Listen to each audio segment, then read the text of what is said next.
I'm ready to go home and doodle. Oh, way on it. Say hi. Now I'm going to show you something that is going to totally blow your rocks off. Hello? Hi. How are you? Look at all the people here tonight! Hey, where are the white women at? Let's get focused in here, boys. Everybody focusing in here now. Hey, guys. Oh, big gulp, sir. All right. I'm talking to you the way I want to talk to you. You have a problem, turn off your station.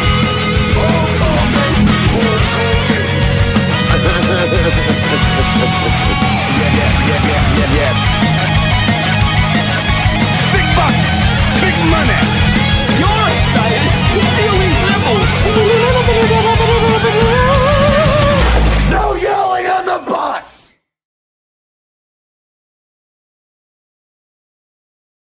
No, we can yell on the bus. And guess what? We're ready to rock and roll on this beautiful Wednesday night. The four horsemen are back. Yeah, I don't know how I ended up invited back, but thank you, gentlemen. As long as we keep sending you a link. Yeah, that's I've learned, and there's no Texas Joe, and we're good. As long as I have two stipulations. I hate you, Texas Joe. I hate you with everything I got here.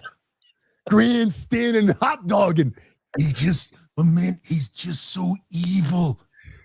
I've nothing. There's nothing wrong. Yeah. I don't hate Texas Joe. I don't hate I it. do. Yeah, all right. Well, there you go. Big sexy. But you know, sometimes the chemistry gets thrown off when someone doesn't shut up. Mm-hmm. But that's okay. I had minor technical difficulty. I was telling these guys in the green room, the Charles Green room, before we started. I wanted to back up a couple audio files or whatever they're called on my Rodecaster here. And I opened up the Rodecaster Central app to do so. And it said, well, in order to use the app, you got to download the firmware update for your Rodecaster. So I did so. And now my Rodecaster is fucking wiped clean. There's not even the default pads, like with the whistle and the fucking horn or whatever the hell, the cricket. There's nothing on my Rodecaster. So someone else going to have to handle the fun shit tonight. Do you have a what the fuck are you doing segment tonight? Yes, I actually have that. I have last week's. Yes, video. I do. Yes, I do. Yes, I do. Yes, I do. It reminds me of the line in Harlem Nights when Sergeant Phil Cantone, Danny Aiello, just cracks Tommy what's his face in the face. He goes, "Are you with this gentleman?" She goes, "No, I am not." Only a No, I am swallow left in a container.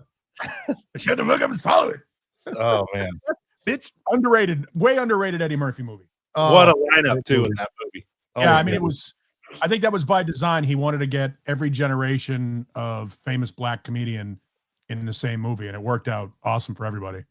Oh Yeah. yeah. What's his name? It was a good. The story was good too. Actually, really well done. Who was the talk show guy? Morton Downey Jr. No, he had the talk Oh, show. in the Arsenio 90s. Hall. Yeah, he was like fresh. Donnie Hill? Arsenio Hall. Yeah, He- he was the new guy. Quick! Quick, you motherfucker! I'm gonna kill you. I'm gonna kill you. You killed my brother. And remember his buddy with the little. Oh, he dead. No, remember his buddy kept with the little fucking pop gun right after everybody else would open fire. Yeah. Motherfucker. That's a good one. You dead. I rented Harlem Nights and another Richard Pryor movie on the same night. Actually, no, it was UHF and Harlem Nights I rented on the same night. No kidding. Yep, UHF. What another underrated, great, stupid movie. So Oh, yeah. underrated, Yeah, I never even heard of it. You with Weird Al, man. It's Weird Al's only like real movie, and Michael Richards plays a bit part in it that is basically steals the movie. Yeah, Spadowski. Yeah, Stanley Spadowski. He's Clubhouse. That movie is Brian. If you ever get a chance, man, watch UHF. Anybody out there that hasn't seen it, it's a fucking fun movie. You get a drink from the fire hose. It's amazing how we can all quote the worst movies on the face of the earth. Yep. But if your significant other asked you what you're doing tomorrow, you, oh, Yep. Useless information. Yeah, remember what I told you yesterday? I'm like, no. But I can recite the entire Bill and Ted's Excellent Adventure from fucking intro to outro. Yeah.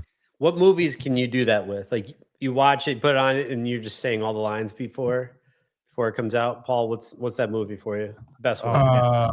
Probably Midnight Run. Midnight Run is my favorite, really under the radar. That and Snatch are both my favorite under the radar movies. Snatch is great just because of the Cockney in it. What about you, Beesman? No, you go. Well, Bill and Ted's Excellent Adventure. Like I know the cadence.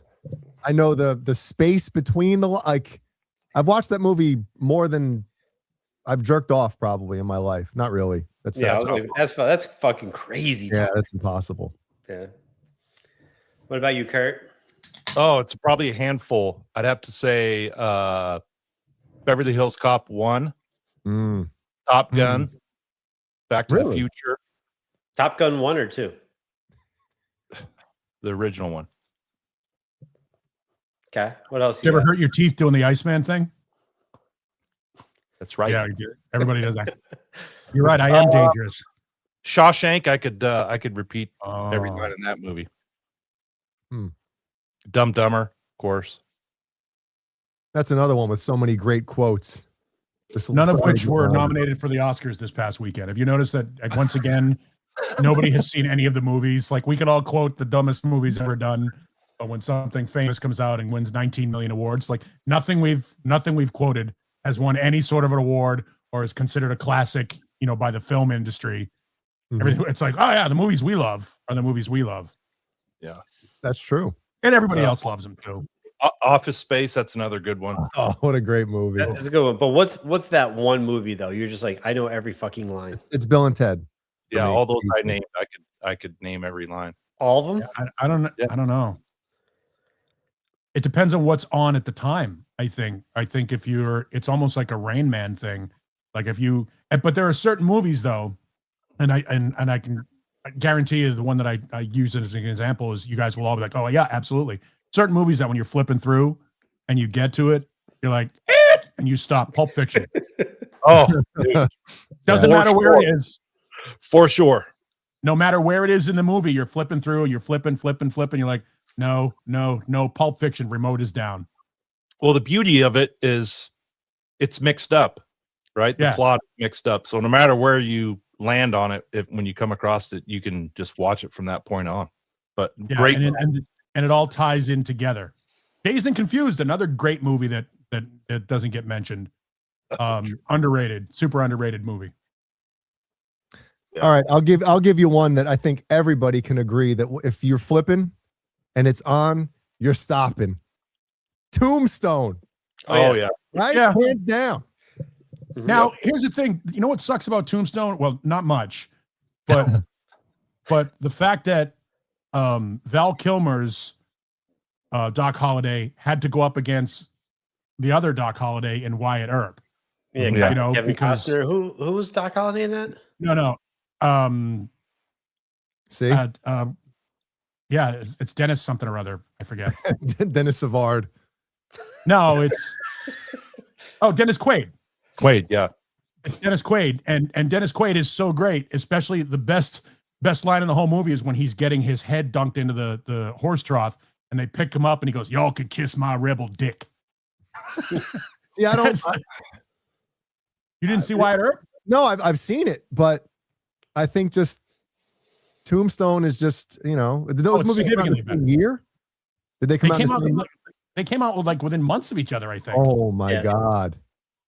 I don't think I knew that. But I will say this, but Val Kilmer definitely, like his character, I think makes that movie so like great. Oh and yeah. classic. Like he just, I don't want to say steals the movie, but I mean, he Sure really he does. does. No, he He's definitely does. phenomenal. When he's not on, you're just pumped. Like, yo, I can't wait till Val Kilmer comes back. Yep. And he treats it with the comedy. You know, I saw another Val Kilmer movie today, The Saint. Remember The Saint? Yeah, it's got Elizabeth Shue in it. Yes, which is fuck yeah. fantastic. Elizabeth Shue my ass. But that was on today. I happened to I stopped with the remote down. Haven't seen this one in a while. Okay. Good spy movie. I know she's topless in that movie. Is she? Shit. Yeah, she has aged well too. She's great in The Boys too. Yeah. We just changed the game with Elizabeth Shue's breasts. Yes. Breasts. Breasticles. This sucks, man. You all right? Let's talk about it. Wants to play with his toys. Showcaster, man. Fucking Well, when you're used to throwing shit in there every week, it's puts you off your game. Well, remember the last time I updated it and it wouldn't turn on? It kept restarting. Yeah, you almost And then it wouldn't turn on. And finally, I don't know what the hell I did. And it finally I've had it back on. I've had mine tell me that the Wi-Fi password in my house is incorrect. I'm like, it's the same one it's been using every time. Yeah. He's going to tell you that your password's wrong. Yeah, it's telling me. I'm like, it worked the last 900 times I started it. Why not now? Did you jerk off on the Roadcaster, or do you still have the splooge screen? No, I still have the splooge screen on it. I haven't taken that off yet because. Oh no, I don't have one of those. I don't have the sneeze guard. I still have the little plastic thing. Guard. Yeah, the little plastic thing on the top because my fingers are greasy and I'll. Oh yeah, mine's still on there too. The little the thing for the is it even an LCD screen anymore? Or is it a LED screen? What is it called? It's LED, I think. Yeah, the touch. Yeah, screen. I haven't taken that off because I know I'll muff it all up. I probably didn't take mine off just in case I wanted to return it, but it's been maybe you should return it. It's not working. Yeah. 4 or 5 years now. I figure shit. I guess it's mine.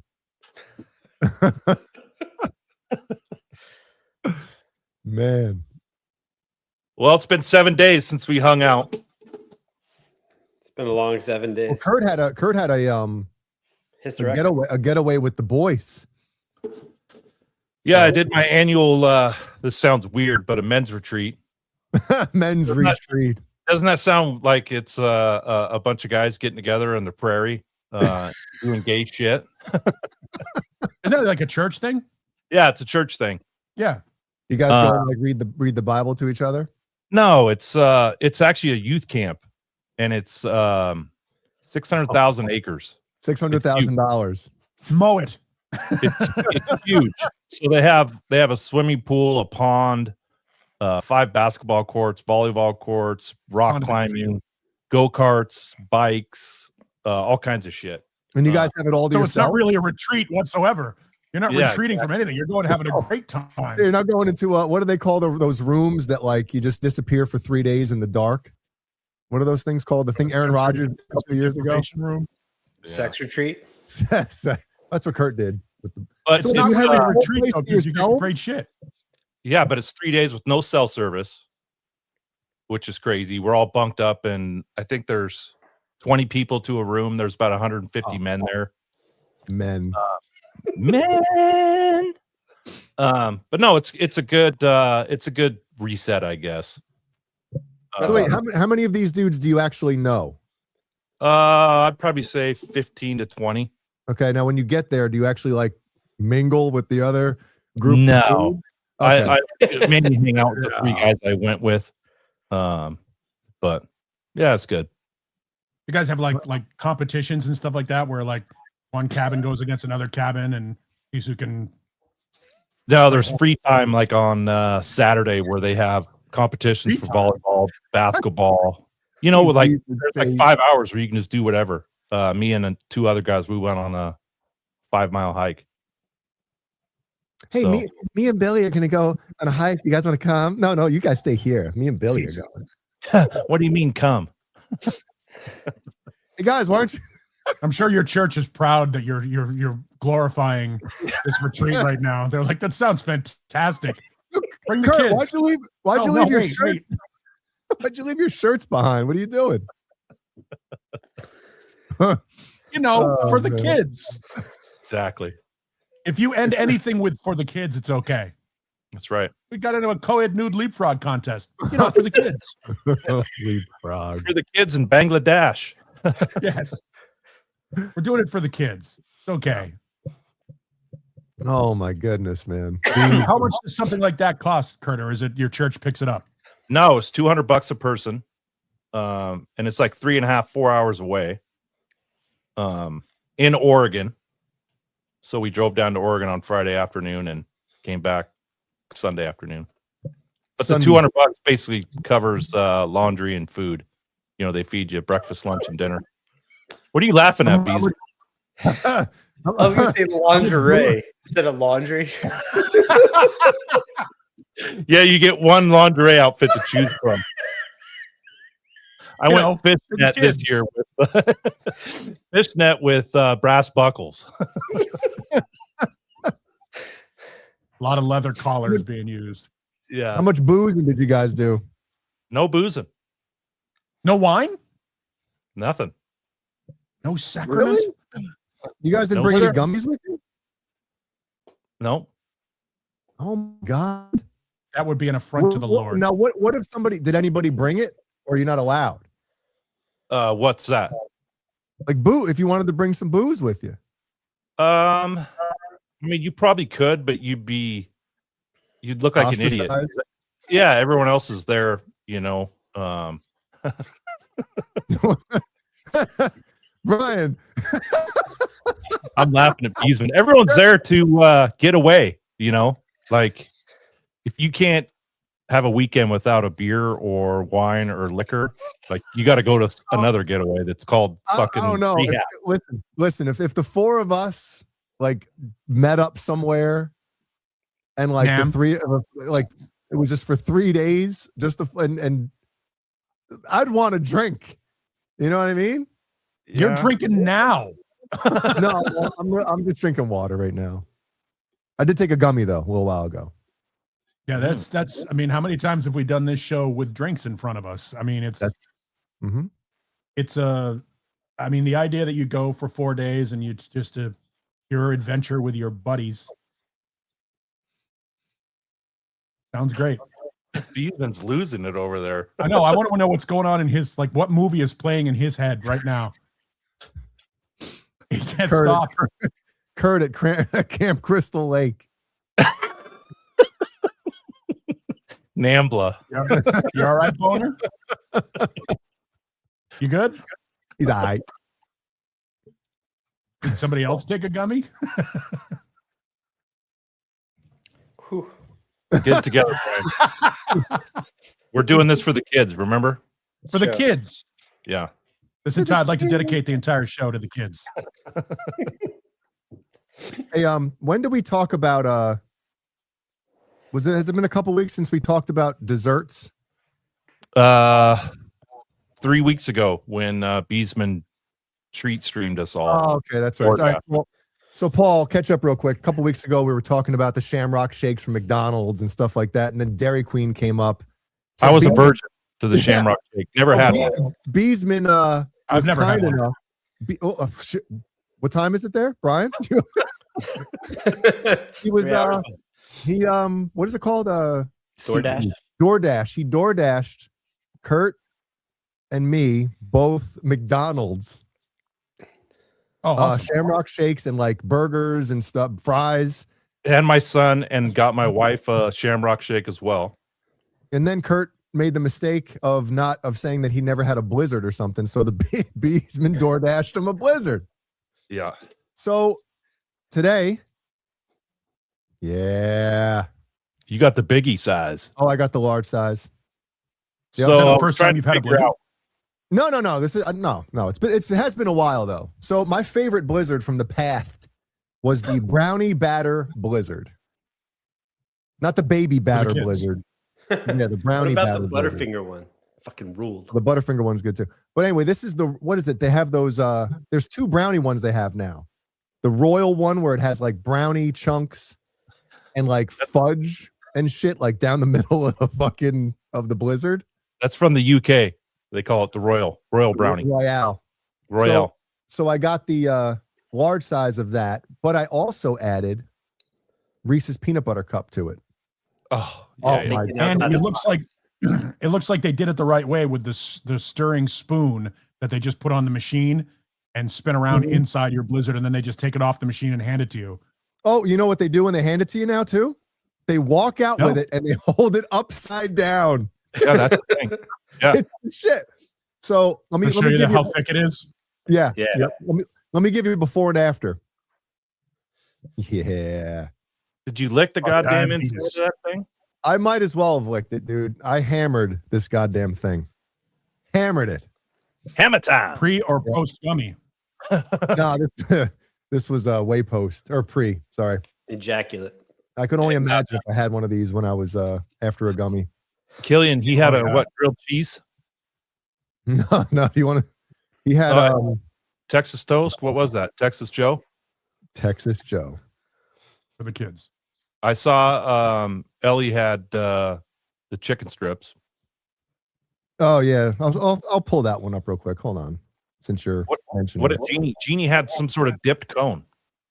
The cherry called cherry, not the dilly bar. What was it? The Here. dildo cone?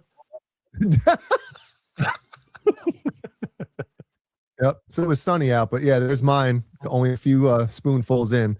So yeah, so Ellie had the chicken fingers, French fries. Killian had the same thing, and then Ellie also had a medium Blizzard, the whatchamacallit, mint chocolate chip, but then she added M&Ms as well. So I have a then question. Jeannie had the- Is the Shamrock Shake a mint shake? Or is it just green vanilla ice cream? No, they put mint in it. Oh, It's okay. mint. Yeah. but it's basically just like vanilla ice cream, right, with mint syrup, and then they blend it, right? Syrup. Yeah, I've never been a mint guy, so I wouldn't even enjoy having a Shamrock Shake. Oh, Yeah, like chocolate chip mint ice cream. Kind of a pass for me. Yeah, chocolate chip ice cream. Like I'm so selective when it comes to my sweets.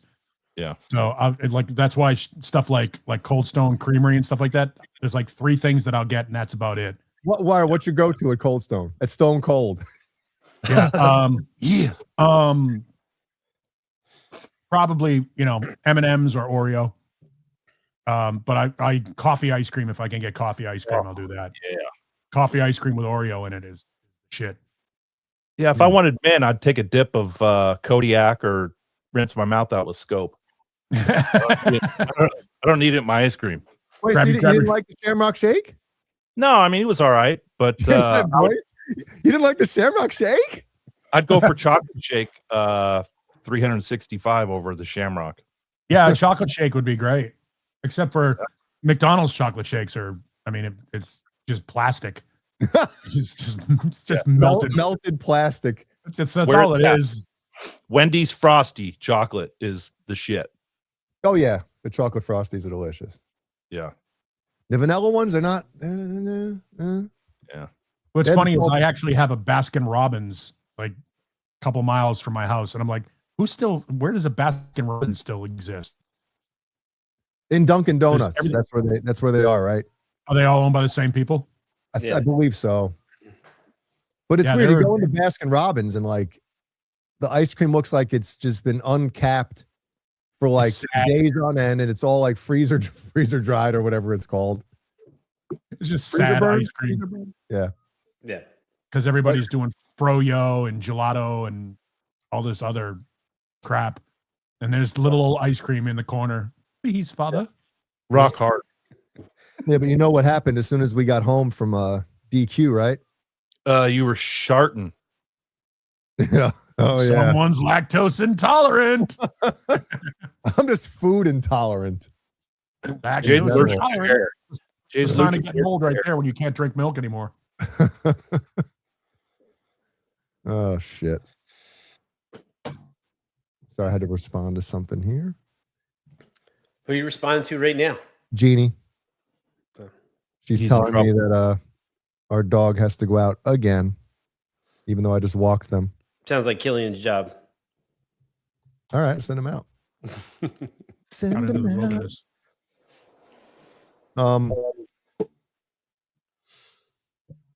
Have you guys seen I didn't even realize we talked about Lollapalooza last week a little bit. Yes, Dipper, Big Dick Dipper has to go out again. I didn't realize that Lollapalooza was coming back. Yeah. It came back like 6 or 7 years ago, and then COVID stopped it, but it's coming back again. Yeah, they do it like for 1 or 2 days in Chicago. It's not like a tour anymore. It's just a festival show. Yeah. Oh, okay. Well, here's the lineup, and I was trying to look and see like what bands I recognized. Zoom in. And hold on, let me see if I can zoom in. I don't know if I can. The Smashing Pumpkins don't have far to go. They live in Chicago.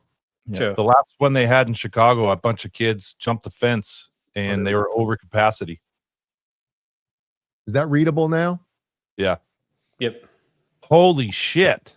Well, Youngblood is the first. The Youngblood and the Chainsmokers are big. I'm guessing all these bands are big with a certain group of people. But it is definitely primarily Viagra Boys. Is that a Viagra Boys? Look at Slater. AC Slater? Yeah. Easy Money. And Lil Uzi Vert. How does anybody come up with a goddamn band name anymore, right? Next of Kim. Guy Spitz. The Creakers. Okay, so the guys on the left are the headliners of some sort. I'm guessing that, yeah. I mean, Charlie XCX is big. Lord is big, obviously. I've heard of Lord. Yep. Never heard them. I've heard of Kate McRae. Is that a country chick or something? Does she have huge cans? Does anybody know? It's a Tits McRae. I was gonna hit the 44M titties sound button, but I don't have it anymore. Son of a bitch. There's a band on this list called Omnum. Good timing. What, Paul? Umna. The Army, the Navy, Porch Light. We're all out of band names. Yeah. Ooh, Uncle Laser's going to be there. Major Laser. Right on the top, second line down, almost in the middle. The Chainsmokers. Ooh. Yeah, this is a great example of how old you are. Yeah, I'm sure you are right. The hipsters. I'm sure a lot of these bands have got, millions and millions of streams on demand from whatever. So does anybody in the chat know of any of these? Like, not even heard of them, but like, are you a fan? Yeah, Bands in the Yellow. Yeah. Mustard. Imagine just having a band named Mustard. Or no, it's Ad Mustard. No, it's not Ado. I thought it said Ad Mustard. Spooky Waterhouse. Mustard. I got to assume though. I mean, how much are the ticket prices for Lollapalooza now? Because the idea that the Smashing Pumpkins are playing this thing is like they're the oldest band on the bill. Yeah. Yeah. Yeah. They don't have to travel far either. No. It's just down the street from Billy's house. Sir William. Sir. Mr. Hold on. Let me talk about myself for 20 minutes, and then we'll get back to the guest. Less about you, more about me. Hot Mulligan. Have you ever interviewed Billy Corgan? No, but I was threatened by the Smashing Pumpkins road crew. Yeah, we were broadcasting from a place called the High Point in the Pinch in Memphis, Tennessee, on the Melancholy tour, and they didn't sell out the Pyramid, which was the Pyramid is now, I think, a Bass Pro Shop, but it used to be where the University of Memphis played, and it's literally a pyramid, arena on the edge of the Mississippi River. And Smashing Pumpkins didn't sell out, so they were bitching on stage. They're like, Memphis, we almost canceled this show tonight. And Billy, going on one of his little tirades. We almost canceled the show tonight because there weren't a lot of tickets sold. And we thought, well, there's only two reasons why that would happen. It's either we suck or you suck. And we know we don't suck. And wow, people came out of the pyramid pissed. So I'm broadcasting live on a radio station that doesn't exist anymore down in Memphis. And I'm like, you know what? Don't let the door hit you in the ass. We dropped all the Smashing Pumpkins music the next day. dropped everything that we played, basically told the record company, tell them to take us off the itinerary for the next tour. Like, it was one of those moments where the radio guy was like, and don't let the door hit you in the ass. You guys suck. That's why you didn't sell tickets. It's because you suck. We don't suck. You're welcome. Next time you're thinking about touring, don't come to Memphis. And I'm doing all this live on the radio. We were the Howard Stern station. Mhm. So it was like, all bets were off. You couldn't go in too far. Do whatever you wanted. And so the Pyramid had us piped in at the end of the show. So they're hearing us. They're hearing me, I'll just completely rip them apart. And so somebody called, one of their road crew guys called the radio station and said to the guy that on the air, tell your boy that's broadcasting to shut his mouth or we'll come down there and tighten him up. So the board op called me and said, hey, the Smashing Pumpkins road crew wants to kick your ass. Next time we put the microphone on live, I'm at the corner of so-and-so and so-and-so in the high point, in the pinch. Come get some. Yes. Like it was one of those moments. Again, that was a long time ago because with Melancholy's been out 30 years. It was a long time ago, but yeah, I did get. You looked more like this version of Paul, right? I was never that small. If nobody's ever met or seen Van Halen, they're not big. David Lee Roth looks like he's tall and like lean, and he is lean, but he's not tall. He's a tiny little man. Yeah. Everybody in the band is tiny. They're all almost every musician is tiny. That's how they fit on those little tour buses. All the guys in Pantera were tiny too, right? Yeah. I mean, musicians are way smaller than you think they are. Yeah, they're on stage. Yeah, they're on stage and they're lit well, and the way I was never as small as David Lee Roth. David Lee Roth was like 150, 160 pounds. I was 150, 160, 165 pounds in the 8th grade. I did have hair like that at one point, Jay, in the 2000s. Did you have a headband like that with the cock and balls? No, but I'm going to recreate it. Is that shirt? I finally saw it. Is that Peter North on my shirt? Yeah. Yes, it is. Nice. Yes, it is. Nice. You think we can get away with selling those? I don't know. Guys, Brian, did you see the splooge on your bass? Yeah. Not only did I see it, but I enjoyed it. You did it. That's the bass that Alex and Eddie took the screwdriver to and the knife. Yeah, fucking assholes, man. God. That was his favorite bass, right? And they fucking destroyed it. Yeah. God, I would have been so pissed. Boner Anthony. Boner Anthony. Who would have thought that in 2026 there'd be more Queen songs on the radio than there would be Van Halen? Yeah, they're not as popular as the diehard Van Halen fans think they are. No, they really aren't. No, it's Sucks the drama finally caught up to them. Yeah.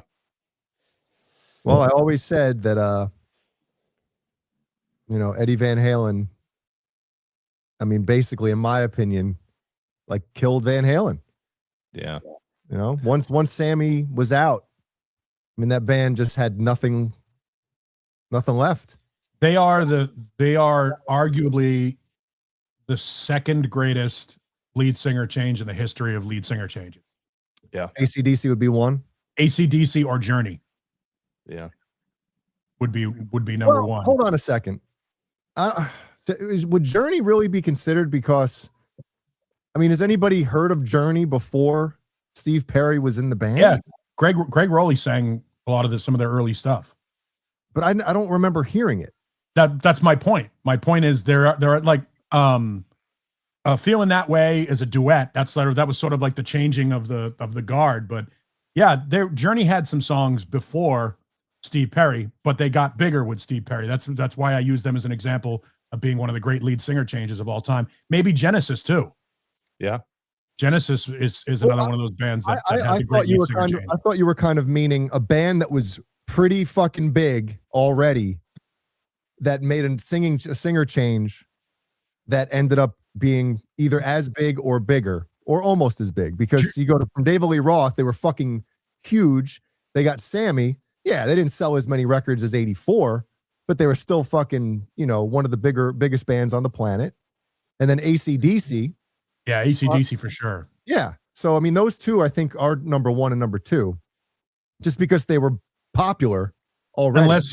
Unless you want to get, I mean, you then the argument, Journey and Genesis are two different bands that were doing different things at the time. Genesis was a pretty big band. Like psychedelic, right? Prog rock. Yeah. Yeah, With prog Peter rock. They Gabriel. were pretty big when Peter Gabriel was their singer, and then all of a sudden they relaunched themselves with Phil Collins and became super big. I mean, couldn't get away from them from 1980 to 1988. Every third song on the radio had Phil Collins on it. Yeah, whether it was him or his solo shit. Yep. Him, his solo stuff, or the stuff he produced for Eric Clapton, or playing on Robert Plant's solo albums. I mean, talk about a guy who made the best of a decade. I don't know if he's incredibly sick now.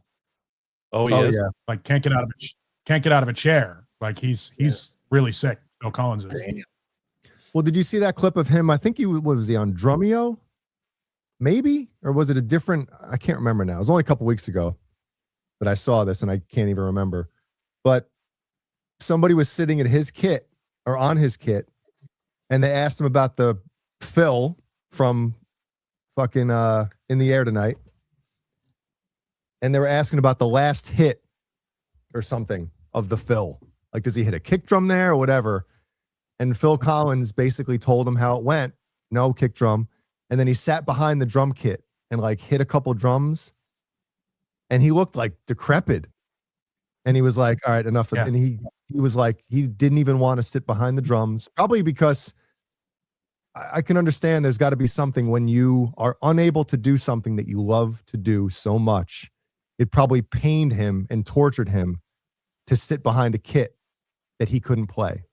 His kit, So, but you saw like you could see the pain in his face, sucks. It does.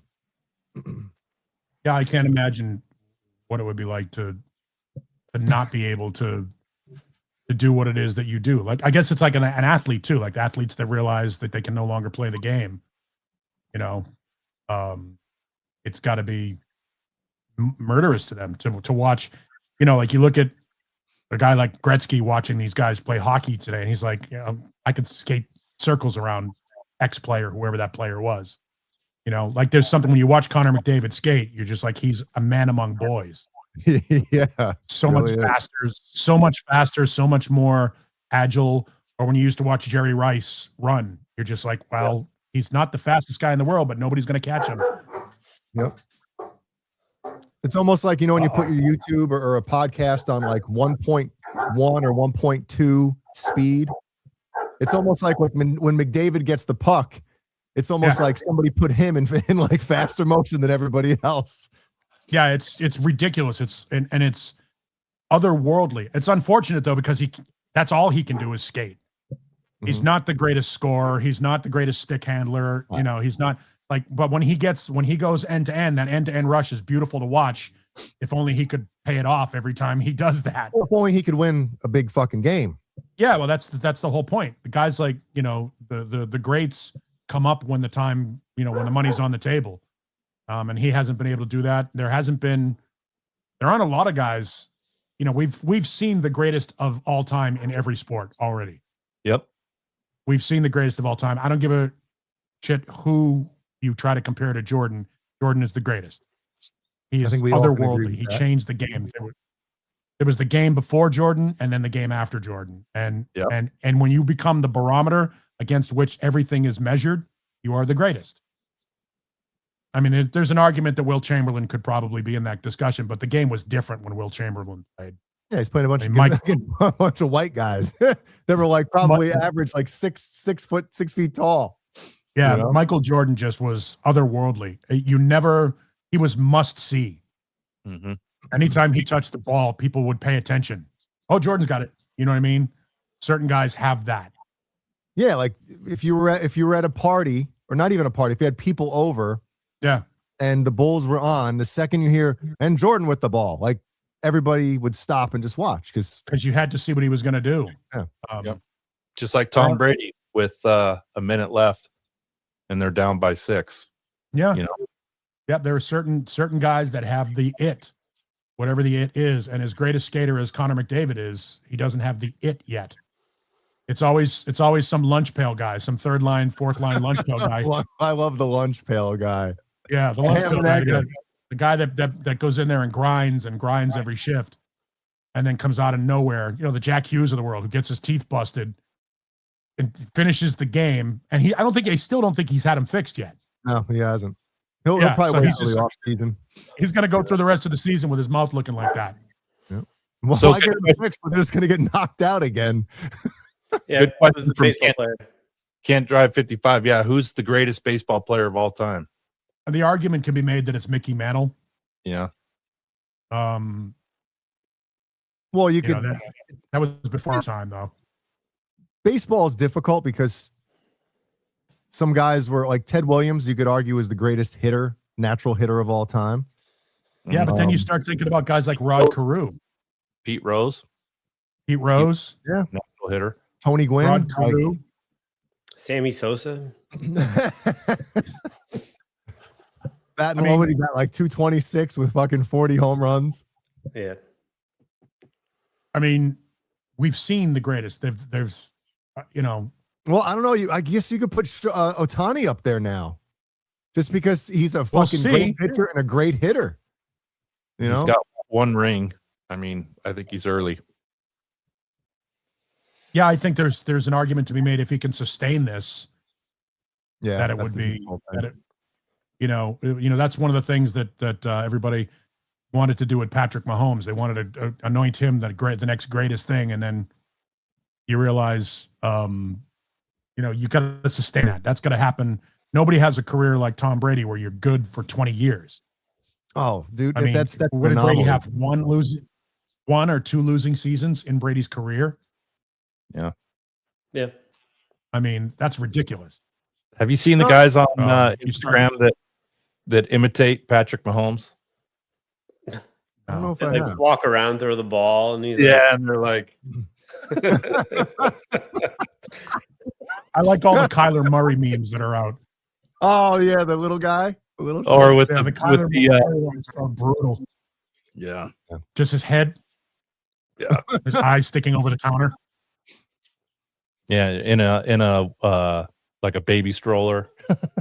Yeah, Yeah, I think Zach disagrees with you on he's McDavid. Grogu. Yeah, Grogu. But you can disagree all you want. How many he doesn't have the hit factor. He has the hit factor. Yeah, people want to hit him because he's a figure skater Well, let's see. and he doesn't play defense. That was Gretzky's problem. Gretzky never played defense. Yeah, All right, Gretzky so was Paul, a great. Go ahead. it's Gretzky in hockey. Mhm. Right? No, it's not. It's Gordie Howe in hockey. Huh? Gordie Hey, Howe's Gordie. the greatest pure hockey player of all time. Gordie Howe. Would you say Mickey Mantle? Is that what you're gonna say?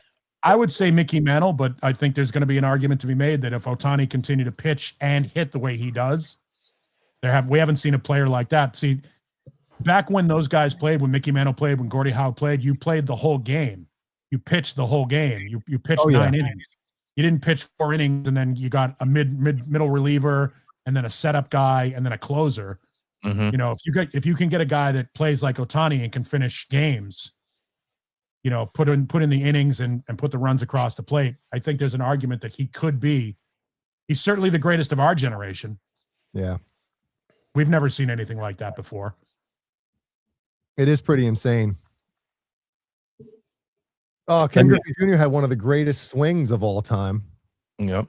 Yeah, it was a work of art. Yeah. And people forget his father was pretty good too. Yeah. Mhm.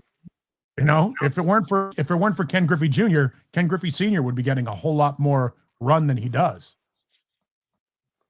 Hey, Al, man, I think you can put Patrick Kane as the greatest American player of all time.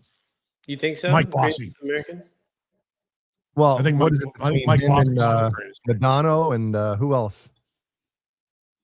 I bet everybody loves the sports chat on this one. Fuck it. Well, but I mean, There you go, Black Salami. Yeah. You got Muhammad Ali. Jay will disagree with this, but Tiger Woods. Who's better than Tiger in Tiger's prime? No one's better than him. Yeah. Yeah, I mean, that's tough to argue. Yeah. Eminem's the greatest rapper of all time. No. Eminem. I'm telling you, I don't know I what will people tell you. hear. It's just so goofy to me. You know? It's funny, 4 white guys debating the greatest rapper of all time. This will be fun if you want to get into it. And of course, the argument can be made. The argument can be made that it's KRS-One or Rakim or Chuck D. Mm-hmm. I mean, Eminem is certainly in the game, but what he does is his flow is different than anything that came before him. Hell yeah, Vanilla Ice. So, yes, of course, Vanilla Ice. Met him backstage at a cult show. 2 Was he hits. cool? It was weird. Was he cool or was he standoffish? He was actually pretty nice. I heard he was he actually was pretty kind nice. of It a was cool guy to hang out with. Yeah, he was all right. It was back when he was trying to make his comeback doing sort of a Rage Against the Machine style. Remember, he tried to make a comeback and he was trying to do like a metal rap, Limp Bizkit, Rage Against the Machine sort of New metal. aggro thing. Yeah. And he was actually a pretty nice guy. Let's see, Vanilla Ice. Let's see if it has his heavy metal stuff on here. Jay loves Nicki Minaj. There's only 2 songs I know by Vanilla Ice. Obviously, Ice Ice Baby and the Ninja Rap from the Turtles movie. Oh yeah, here it is. The whistle. Let's see. Right?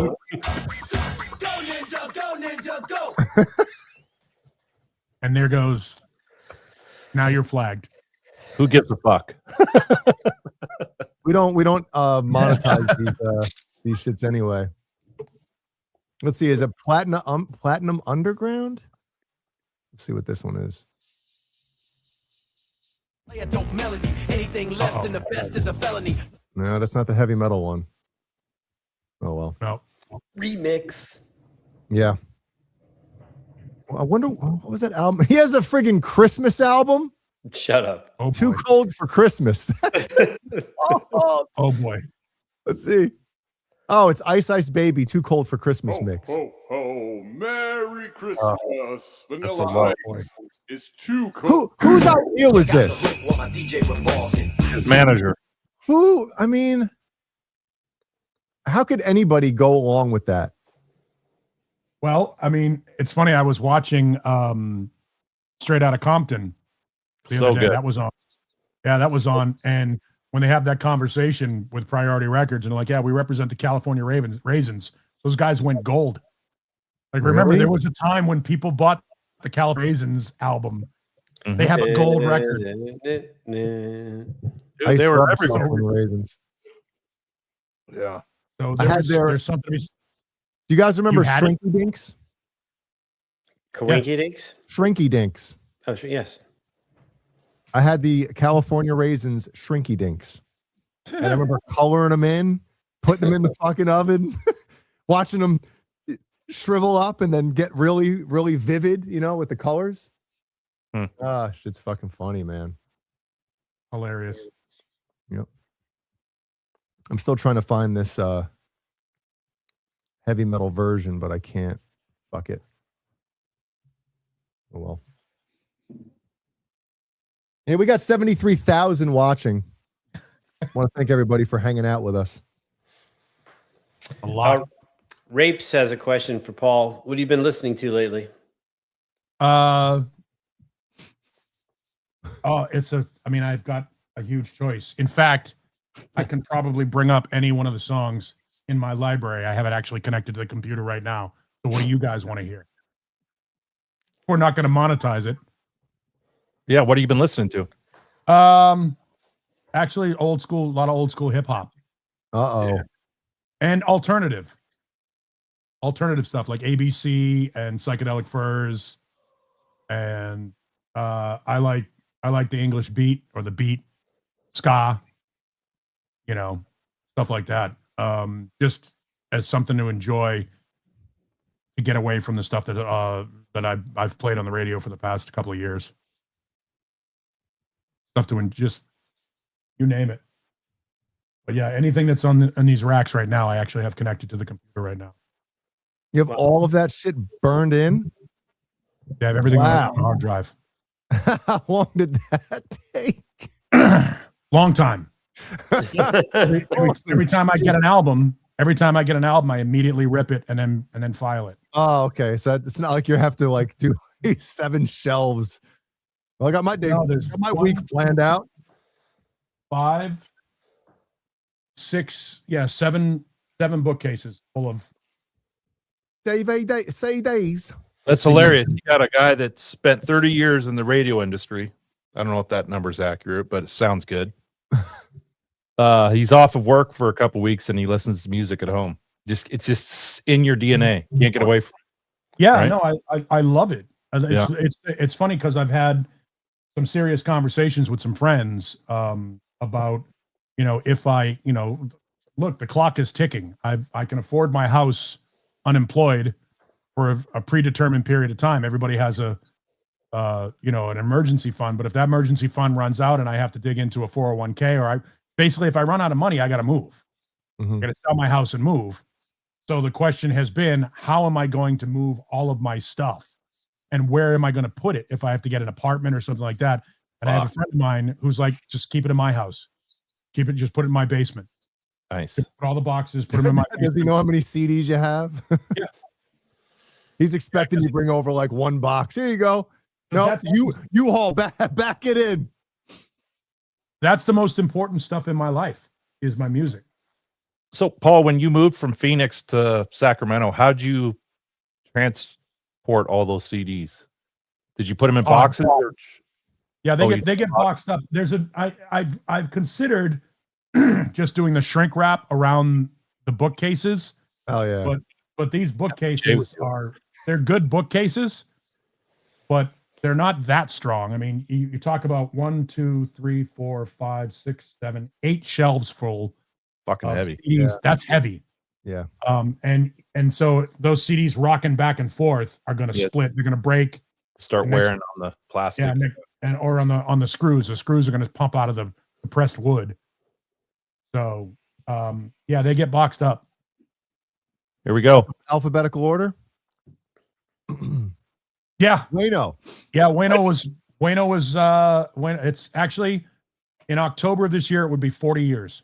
God damn. Oh. 40 years I've been doing it. Shit. It's I've been doing it since I was 18 years old. I've got a lot of music. I got a lot of music. Yeah. Beep, beep, I got a where's the beep? Do I have a beep for you? Yeah, it's called censor. I don't have it on mine because my shit's fucked. Where? Oh, right here. Just do this. Yep.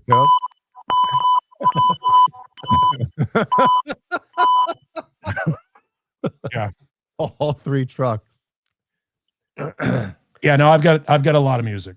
Wayno was in he used to come up to my radio show, my college radio show. So you guys have known each other since then, or even before then? No, since then. We met when we met through the band we were in together. He was a fun fact. Wayno is a spectacular drummer. Mm-hmm. And he comes into the audition. We had a 15-year-old drummer. I don't have the Mayfire. Sorry. Missed that one. Along with everyone else. Steve Anderson has it. Along with I missed the boat on that one. Steve Anderson bought it off of eBay, didn't he? Yeah, and then he grilled Johnny, and he's like, "All right, were you on this track? No. This track? No." He wasn't on. He was on the cover, but he wasn't on any of the tracks, unless you get like the Japanese version where he's on one song. So Wayno comes up to audition. The band had a 15-year-old drummer at the time, and he was phenomenal. How old were you? Was I 18, 19? Okay. So we had a 15-year-old drummer, and he was really good. I mean, this kid he was kind of like Nickel McBrain, Neil Peart. You know, he was very syncopated, very good drummer, but it was a bitch to get in, and we couldn't get him into clubs. He looked 15 too. He wasn't one of those guys that could pass. And his mother didn't want him out playing clubs on Tuesday, Wednesday, Thursday, school nights, things like that. Yeah. So we had to replace him. Where is he now? I don't know. He ended up joining the Good kid, just too young. So Wayno comes up to audition, and he starts playing, whatever he was playing. I don't know, it was Hot for Teacher or some Alex Van Halen thing. He had white Ludwigs. I mean, the whole, he was, oh yeah, he's straight up. Yeah, he's a straight up Van Halen guy. Octobans. yeah, we never got those. But the Simmons drums. Yeah. Or kick drum together with hose. Yeah. So as he's warming up, now we don't know each other. I've never met the kid before in my life. He's warming up, and I'm on the microphone because I was a singer, and I just sit there and I just turn back and go, "Fucking show off." And then like those were the first words I said to him after he's warming up, and he's like, no, I'm not going to get the gig. And what was the first song you guys jammed? Do you remember? I don't remember. Wait, do you remember? I don't remember the first song we played together, but I know that we ended up living together. He's like a brother to me. I would take a bullet for Wayno. We had it was the best time of my life being in that band. And he was part of it through the whole thing. Not the whole thing, but the best parts of it. I do have both XYZ albums, Renus Pinkle. Both of the good ones. And I think they put out some stuff, later on down the line. Archive chunks, leftovers. But I have XYZ and Hungry. Yeah, both of them. Dude, Don't Say No from Hungry is fucking the jam, dude. Yeah, I've got them both. And Face Down in the Gutter. Yeah. Oh, yeah.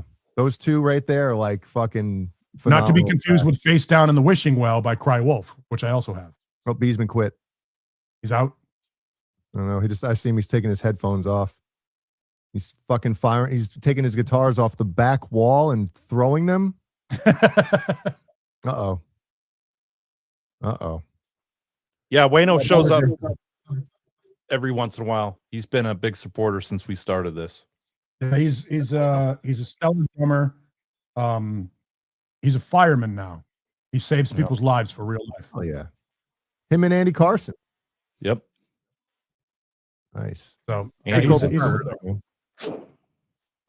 what is he? I would like to know if Wayno knows the first song we ever played together, because I couldn't tell you. He said, "Thank you, Paul. We had literally the best time playing." Let's see if he remembers. We didn't only just have the best time playing. I mean, Wayno and I were legendary. We worked together. We both worked at a department store called Leechmere. I remember those. Yeah, I worked at a Leechmere. We were both forklift operators, so we would unload trucks, semi-trailer trucks, all day long. We were the guys that when you bought a refrigerator or you bought an air conditioning unit, we were the guys that would go and pick it in the warehouse and throw it on the conveyor belt, and we would literally throw it on the conveyor belt. Those things took a beating. And we would unload trucks all day, work 9 in the morning until 6 at night, and then get out of work at 6 o'clock at night and be in the rehearsal studio by 7 o'clock, 5 nights a week. And 4 nights a week were closed rehearsals. Friday nights, you could bring your girlfriends and friends, and we would work out new material in front of them. And then Saturday and Sundays, we would take off if we weren't playing. But we would be sitting in the house drinking because we had a kegmeister in the house. Oh. So we'd be sitting in the house drinking, and we'd be bored. I'd just go, "You want to go to the space?" "Yeah, all right." So we'd get in his car. He had a 69 GTO. Chevelle, excuse me. 69 Chevelle Malibu, black vinyl roof, Malibu blue, beautiful car. Had a Corvette engine under the hood. Car was great. Got about, 6 gallons to the mile. And we would boogie on over to the space, and I would grab a guitar or a bass, and he would sit on drums, or I would sit on drums and he would grab a guitar, or we would just, it was our life, and it doesn't change. A lot of this CD collection started when we were living together. Wow. We would go out and and it would be hilarious too. Like Tuesday would come around when new music would come out, and we would go to the store and we'd buy 2 copies of everything because he had to have a copy and I had to have a copy. It's not like one copy in the house was enough. So, and fun fact, we called the local radio station when the For Unlawful Carnal Knowledge album came out. The original pressing of it had a blackboard in the middle of the booklet. And on that booklet had Alex Van Halen's phone number. Yep. We called Alex Van Halen and he was none too pleased to hear from us. I wonder how many phone calls he got. He was none too pleased. Then we called the radio station, the local radio station that I would eventually work for twice. And the on-air person, whose name was Liz Wild, not her real name. She's dead now, actually. So rest in peace, Liz. She called Alex Van Halen and he stayed on the phone with her. Oh, wow. But yeah, he was not real happy that we called. I wonder what his Paul, is Kurt frozen on your screen? Yes. Kurt, are you there? Okay. You're coming, Yeah, you're coming back. It's pixelated. Tell Steven to get off the Xbox Live. Save you some bandwidth. What was it saying? Alex Van Halen. Alex Van Halen's phone Yeah, number. I wonder who the first, like when he started getting these calls, or did somebody notice it in the pressing first, like in the band, like, shit, Al, your fucking number. Well, the funny thing is he's responsible for putting together the content for the albums, the cover. Oh, so Yeah, he does the cover art. Yeah. So it obviously slipped past him. Slipped past the goalie. Yeah. Wow. He was probably pissed. Steve, yeah, Steve, who's the guy that did the guitars for Ed? The ones with all the knobs on it. Where's Kramer. Johnny? We got to get Johnny on for this question. Steve Ripley. His number was on that chalkboard too. Wayno and I almost got thrown out of the state of Maine too. we were doing a camping trip, a retreat, if you will, for the kids. Oh, thank you. It might have been somebody get me a doctor. Maybe just got lucky from docking. It's possible. Yeah, it might have been somebody get me a doctor. It's possible. I thought he meant doctor, give me the news. And then we were doing a retreat in Maine with a bunch of friends, a canoe trip. It's like a 15-mile, paddle down the river thing, 2 days. Deliverance. Yeah, very much so. And we changed the rules because we were the new guys. We had to be the beer barge. So what we had was we had a cooler that was submerged in the water that we had to, while we were paddling the canoes, we had to tow the cooler. And if anybody wanted a beer, we were supposed to go over and paddle over to them and give them a beer because we were the new guys that year. We submerged the cooler and went, new rule, you want a beer, you come to us. It's a cooler. And then it's not a cooler. So we're doing the stayover, the night we stay over, and it's a whole bunch of us. There's like, I would say there were 15 canoes or so. And we decide we're going to do, canoe beer crawl. It sounds about right. And we decide we're going to start just singing songs. And we break into The Lion Sleeps Tonight by the Tokens. Oh. And I'm doing the high part, in the jungle, the mighty jungle, the lion sleeps tonight. Oh yeah, Paul. Fucking I went into the fucking. Oh, I'm awake. So I'm doing that. Wow. And we're singing the song, and everybody's going, "Whim away, a whim away, a whim." And it turns out all of a sudden, lights from all sides. It's the fucking park rangers. We got some complaints about the noise. They probably thought the fucking album was on with you singing like that. So we were belting it out, and then so of course we all get quiet for about 5 minutes, and then they leave. In the jungle, the mighty jungle, and then we start laughing again, and they came back, and they said if we have to come back again, we're going to take you all and drive you to the New Hampshire state line and send you south. So they literally threatened to throw us out of the state of Maine. were singing the tokens in the middle of the night because the campground was complaining. I know what you're thinking. We were too loud. Too loud, too loud or too good? I was nailing it. You know, that's not an easy song to sing. That's where you get the lighters out. Just start drinking beer. What? You get the lighters out and just listen to the singing. These people are too sensitive. Come on. Yeah, we were having a good time. We may have been overserved at the time. I'm not sure. A good chance. Wayno and I also almost got arrested for shooting fireworks across the street from our apartment. The apartment I had in Boston, the woman across the street was kind of a bitch. And when we had parties, she would call the cops on us. So one night we lined up a row of bottle rockets and just lit them all and fired them at her house. And that didn't go over. That didn't go over well. Wayno was not very popular with my sister-in-law. My brother Eddie and his girlfriend were not real thrilled when Wayno and I would get together because bad things happened. Shit's going down.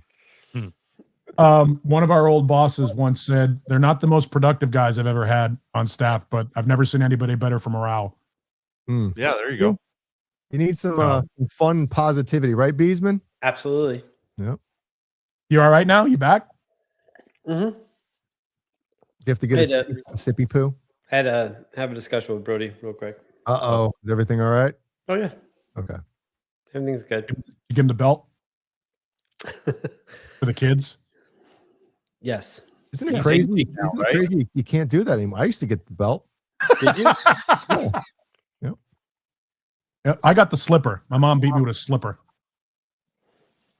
We were talking about this at one of the birthday parties recently. I remember one time I got in deep shit because my dad was at work and I was talking back to my mom. That's the only reason I would ever get the belt is for talking back to my mother, disrespecting my mom. It wasn't because, if I got bad grades, which I did a lot, it wasn't for like doing something stupid or getting in trouble. It was literally, if you disrespect your mother, this is what my father would turn into.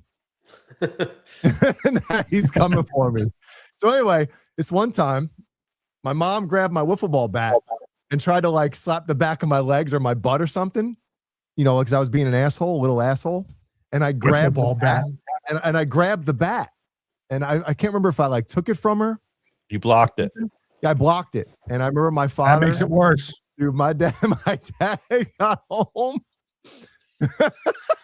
And he was like, if your mother's if your mother wants to hit you, you let her hit you. And I was just like thinking, aren't we like human beings? We defend ourselves. Like it's like instinct. We can't control it. Sure. Dude. Yeah, what you learn is you learn to make it seem like to let your mother know that it hurt more than it really did. Oh, she yeah. would stop. Oh, dude, there were times where I would do some shit when my dad was at work. Did you ever have this one happen? Anybody? You do something. Meanwhile, my mom, like, I'm calling your father, and I'm like, oh my God, do not wait until your father gets he's working. Yeah, or wait till your father gets home and you got 4 hours. That would be next. That would be next. But sometimes my mom would put me on the phone with my dad while he was at work, and that never went over well. And all I'd hear is Jason. I'm like, oh my God, I'm fucking dead. What do and he'd ask me what happened or whatever, and wait till I get home. And I'm like, oh my God. And then you'd, light would get dark outside. You'd see the headlights pull in. My bedroom in New York was right above the driveway. So his headlights would pull in and I'd see him, the light, and I'm like, oh my God, I'm fucking dead. I have like minutes to live. I'm here at work trying to support this family. I got to deal with bullshit. Mom, your mother calling me at work about what you're doing. Yeah, dude. you're wait till I get home. Yep. So anyway, next thing you know, like I'd be freaking out because I was a little fucking wimp.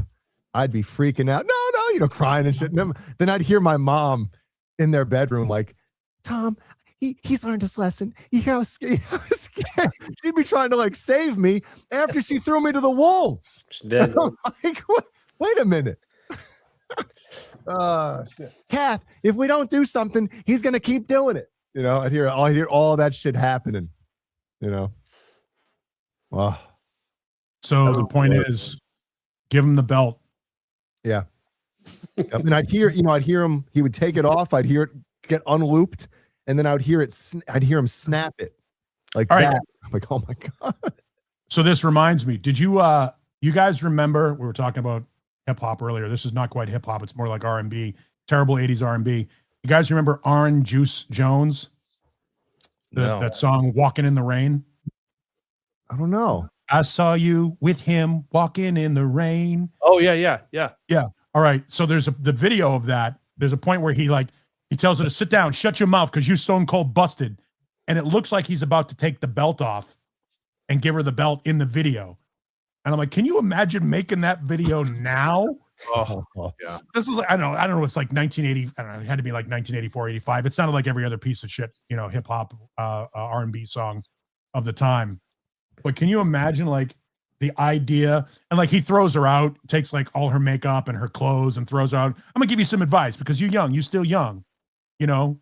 And she's walking the street with like a garbage bag and a t-shirt. Like the only reason why she had anything is because she had a man. Yeah. In the video, while he's while he's laying into her verbally, it looks like he's about to take the belt off. And I'm like, whoa, cringy. Little on the cringy side. Well, now it would be accepted if it was the other way around. Like that would be. Yeah, no. If she takes her car keys and goes down the side of your car and slices your tires and smashes the windshield, you get a Grammy. Yep. Oh, he must have done something bad. What he did. Is that the voice? That's the voice I hear? I don't know. Wow. But you know what though? Like, it's. I've only got the belt a handful of times, if that, and it's not you like deserve it every time. It's not like I got lashed. You know what I mean? It was more of like I was fucking. It made me petrified, and I knew if I did what I did again, I was gonna get my ass kicked. But listen to this though, right? I consider my father one of my closest best friends. I'm gonna be 49 next month. He's 79. Like we hang out, watch games together. We talk. We hang out. File taxes together. What I'm saying is like he was always like my baseball coach and always there and shit, like practice, all that stuff. But he was still there to kick my ass when I needed it. You know what I mean? And now we have a great relationship because of that shit. So are you gonna kick Killian's ass if he needs it? If Killian needs it, I'm gonna whoop his ass. Yeah. That's crazy, Jake. You and I are born the same year, and both of our fathers are 30 years older than us. That's crazy. Yeah. The idea that they would have kids in their 30s, that's about the time you did it. You spent your 20s trying to get your life together. Blowing out backs, as Beesman would say. Hell yeah. making the beast with two backs. Yeah. And then when you're in your 30s, all right, time to have some kids. Yeah. I was watching, I forget what it was, but there was a guy, the guy that was the desk sergeant on Hill Street Blues. No. Yeah, it was like this guy was like bald and looked like he was in his 70s, and he's on this TV show, and the line he comes up, he goes, "I'm 49 years old," and I'm like 49. You like going back to Red Fox on Sanford and Son. He was only in his 40s when he was playing Fred Sanford. Yeah. Oh, then what was the Golden Girls too? What were their ages like on the show? And then I'm 27. I'm pushing 50. 27. Bro. Yeah, but I thought they were in like a retirement community, which nowadays you move into a retirement community when you're 80. And in that show, they were like in their 50s or 60s, right? I think how old was what's her name's mom? She was the youngest. Yeah, she was the youngest actress on the show out of the 4 or 5 of them. But obviously she had the, great. Kurt, you want to drop out and drop back in because you are frozen. Yeah, he's frozen. That's what I was just about to check. I'm like, is he frozen on the stream too? Yeah. Patty, good to see you. April 2nd is Patty's birthday. That's awesome. Yep. Renus has 6 illegitimate children somewhere. At least Minimum. Yeah. I can't imagine having kids. I couldn't imagine it either before. It is one of the most frightening things as it's happening. It really is. It's like, it's nuts. Yeah, no. The things that you had no idea, because you grow up and you're learn lessons from your parents, like get your ass kicked and stuff like that. But I remember like growing up, like how the hell, if my kid does something, how do I tell them? Like, how do I guide them? Right? Like you think you have no clue how to handle any of those situations, especially me. Right? And Patty, we'll take care of that. Beezen's on it. A North Face. But it is amazing, and I'm sure Kurt and Boner and anybody in the chat who has kids can atone for this, but it's like, or attest to this. What would be the right English? Attest. It is amazing the things that you have no idea that you could do, and you just know how to handle certain situations. It's just like it's in us, Yeah, definitely. I mean, figure it out pretty quick. Yeah, but see, like with my situation now being between jobs, can you imagine having kids? Like, I'd be like, Jesus. Like, I mean, I've got the dogs, but the dogs are pretty simple. You just feed them and let them out every once in a while, and they're good. I can't imagine like having to send kids off to school with lunches and all that stuff, and not knowing where the next paycheck is coming from or when the next paycheck is coming from. It's a scary proposition. That's part of the reason why I don't have kids. Kids grow out of their shoes. You got to buy new shoes. You got to buy them summer clothes. And if I have to move again, this will be the second time I'm moving in 3 years. Yeah. Can't do that to a kid. No. Not fair to them. You can't keep pulling them in and out of schools and all this stuff. It screws them up. I had a screwed up childhood. That's why I do what I do. So I just couldn't imagine being a parent. I'm a great uncle. Mm-hmm. I give, but as far as having kids, like, and with my luck, I'd have a daughter, and that would just be, dude. Paul, I'll tell you this right now. When we found out that we were having a girl, oh boy, dude, my mom didn't talk to me for 2 weeks because she saw that I was like bummed that we were having a daughter. Sure, Ellie. Hi, Ellie. Dude, no, my mom was she wouldn't talk to me for 2 weeks. Pissed that you were having a girl? No, pissed at me for acting like I was upset.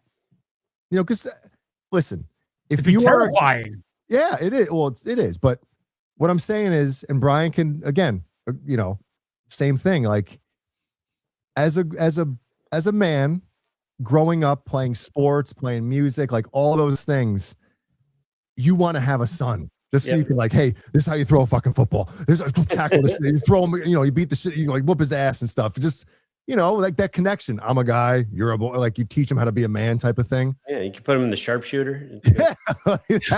You like check out her ass, like things like that. You have that common bond. But with a girl, like I thought I was like, oh, well, my life's fucking over. But I'm telling you, there is a special relationship with a girl that's just like, it's unbelievable. Like Ellie's, I would raise her like veal, and I would kill somebody if they even looked at her the wrong way. I got 2 daughters, and I've taken them both to concerts. We've gone to football games, baseball games. We play golf together. We've gone fishing together. We go shooting handguns. Like the perception of having a female that's going to be into dolls and things like that, those days are over. Like seriously, it's just a matter of they'll be into whatever you're into. Seriously, that's the way it is. No, I'm not denigrating the fact that having a girl. I'm just knowing I'd have a girl and I'd raise her like a piece of veal. I would. There'd be no. Yeah. Wow. Kevin wanted girls. But I grew up in a house with 3 brothers, so my mom was the only female growing up. So getting married, living with my wife, that was culture shock. And then having 2 girls, well, and Steven, but having 2 girls in the house, it's like it changes you. It's I'm sure he loves being referred to it and Steven. And he's watching too. And there's Steven. And So, Steven. I had two girls who I love very much, and Steven. No, you're right. Kurt. Brian had a boy first, so he got that out of the way. Everything else after that's like, whatever. Yeah. Yeah. It's all But good. my daughter, she's going to have a boy in June. So I'll be a grandpa, which is crazy. But just like Jay, I'm excited because I get to do all that shit with him. Take him to baseball practice, throw the football in the backyard, take him fishing, blow shit up. Blow shit up. Yep. Boys are simple. It'd be interesting having a grandfather that is not that much older. You know what I mean? Like when we think about when we were kids, our grandfather was an old man. Yeah, they looked like they were old. Yeah. Hey, are you 48. about to die? You know, like shit like that. Yeah, be careful. You're going to hurt grandpa. Meanwhile, grandpa's, he's under the hood of his Bronco. Smoking cigs. Yeah. Under the hood of grandma. Oh, Ripping darts. Is anybody else noticing that Beesman is like the same color as his back wall right now? Really? He's like Yeah, camouflaged in. Look like you just got off the Gravitron. yeah. You look a little peaked. I'm peeking. Remember the Gravitron? Remember that fucking thing? Yeah, it's terrible. Did you ever go on that? Yeah, spinning is the worst. Yeah. There was a ride when I was a kid. I think they renamed it the Music Express, but it was the Himalaya. That's what they called it at a place called Paragon Park in the South Shore of Massachusetts. And it was one of those things. It was basically, it just went in a circle, but it had a couple of hills on the circle. Yeah. And there's like a mountain on one side of it. Yeah, and it was called the Himalaya, and it went really fucking fast forward and even faster backward.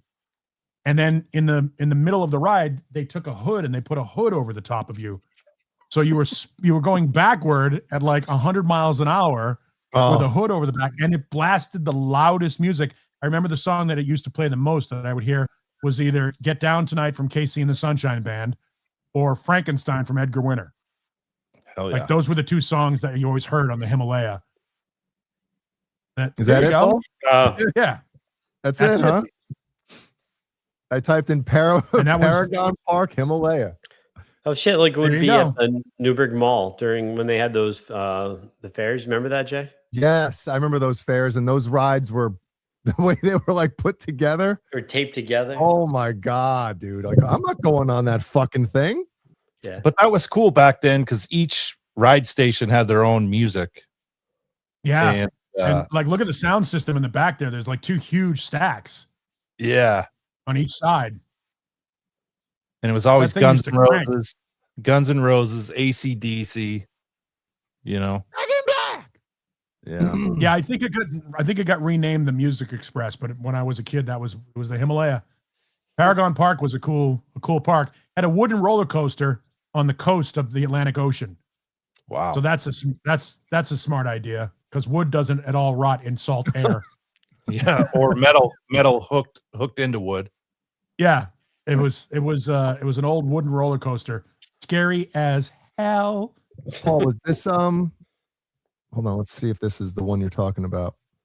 So the urban legend with the Gravitron was mid spin, if you spit, it would fly back in your face. Is that the And one that the floor used to fall out of?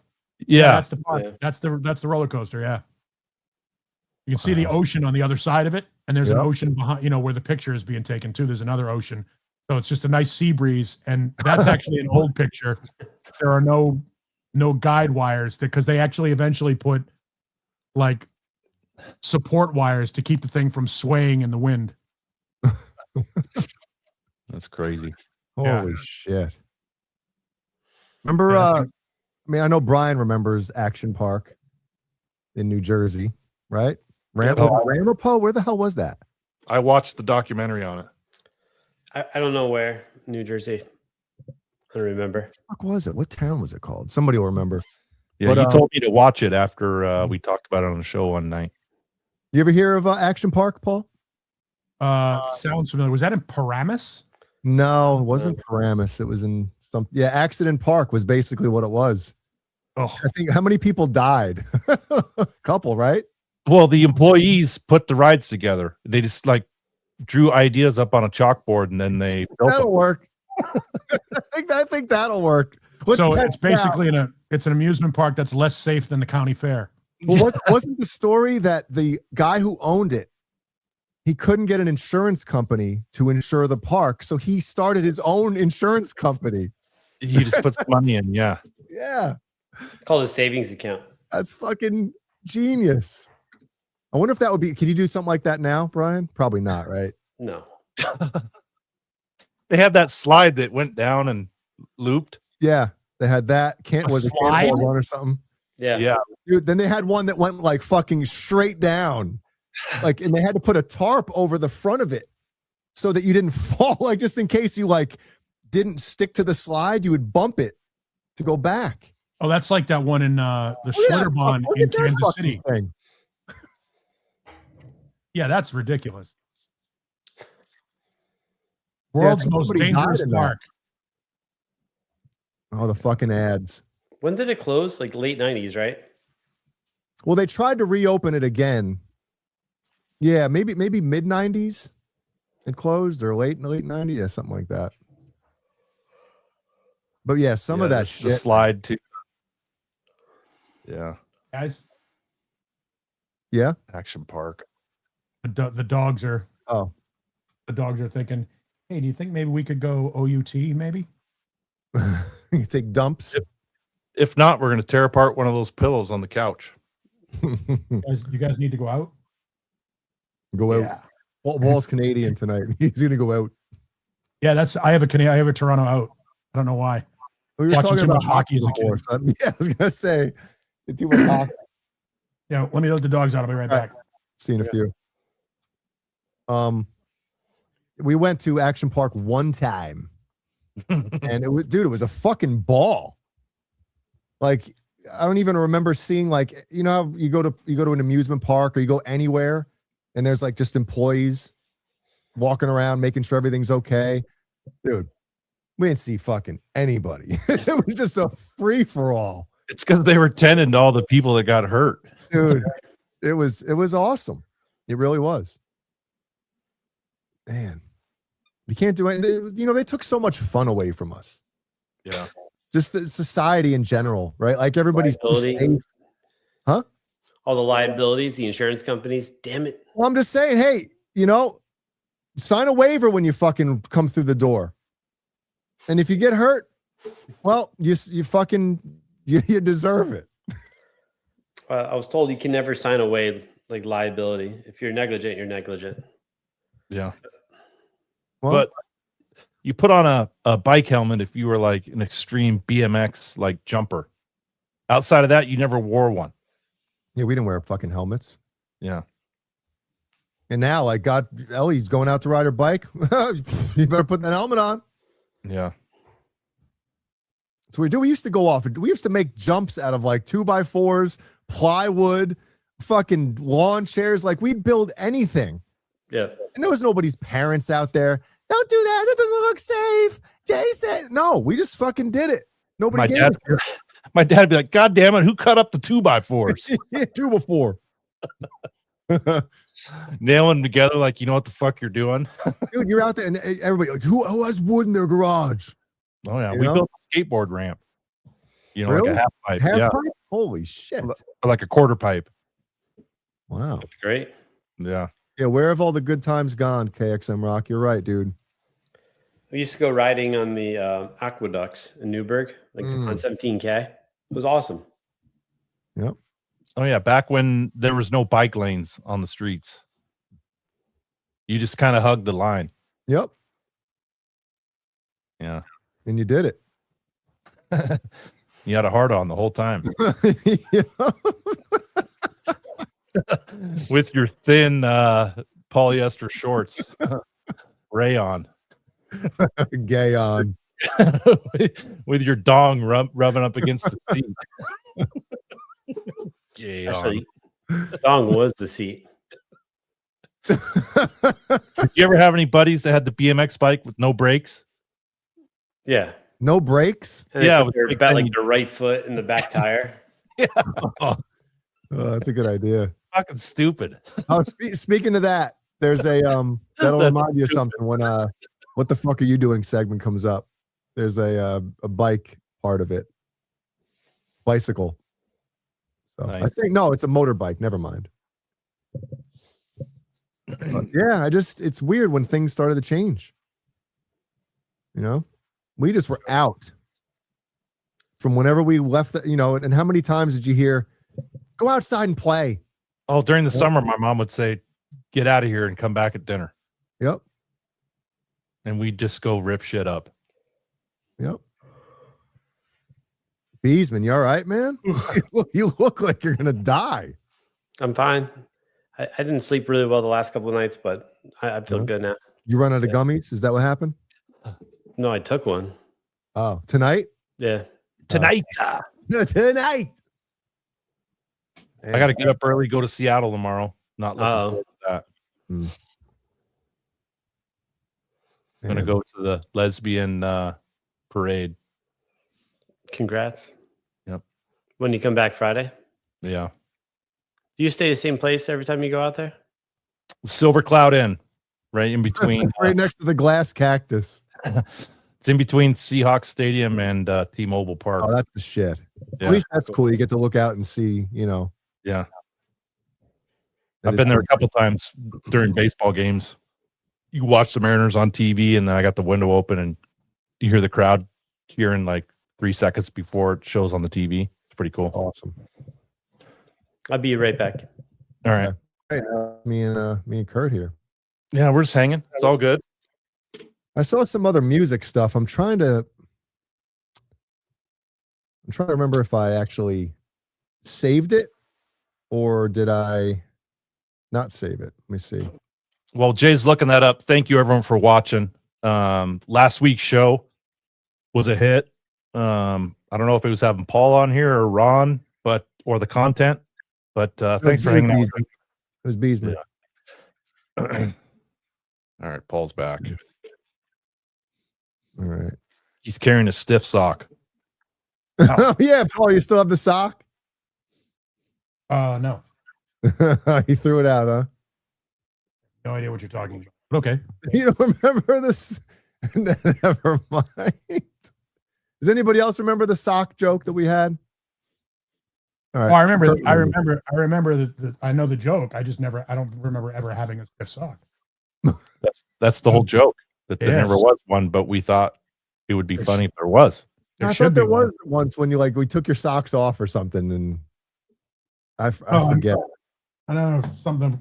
It might have been my feet were so sweaty they were gross. Paul, question for you. What? Did you sell your motorcycle before you moved to California? Both of them. Both of them. Yeah. I have stenosis in my C3 and arthritis in 5 vertebrae in my back. So I was when I got here, buy like a street glider, a much more comfortable motorcycle, because what I was riding was fat boys and low riders and things that are basically kidney pounders. Yeah. So my intention was to get here, get my finances in order, and then buy a street glide. But thank God you didn't. Thank God you didn't. Yeah, when I went and got the X-rays or the CT scan, and they showed me how screwed up my C3 in my neck, L2 through 5, and then S1 are all arthritic. So I love riding, could still ride if I wanted to, but it hurts, and the recovery, and it's not worth a $30,000 motorcycle to be in pain. No. So if I decide to ride, I'll just rent. Something like that. I love riding. I love it. It's one of my favorite things in the world to do. We were talking about Phil Collins earlier. You riding down the road, and especially in California too. California lane splits, which is just stupid. Which is, if you're in traffic, a motorcycle can ride between the lanes in between two cars. It's crazy. It's a stupid concept. Wait, they allow that? Yes. Are you nuts? I think it's dumb. Not you, but no, I think it's dumb. I think it's a dumb thing to do. But if people want to do it, I also think riding without a helmet is dumb too. So South Carolina, you don't have to wear a helmet. One lane change and you're blammo. yeah, head versus concrete. If you've ever been in a motorcycle accident, and I have, head versus concrete, concrete wins 100% of the time. Yeah, it takes you just getting bumped Yeah, it's undefeated. and you're dead.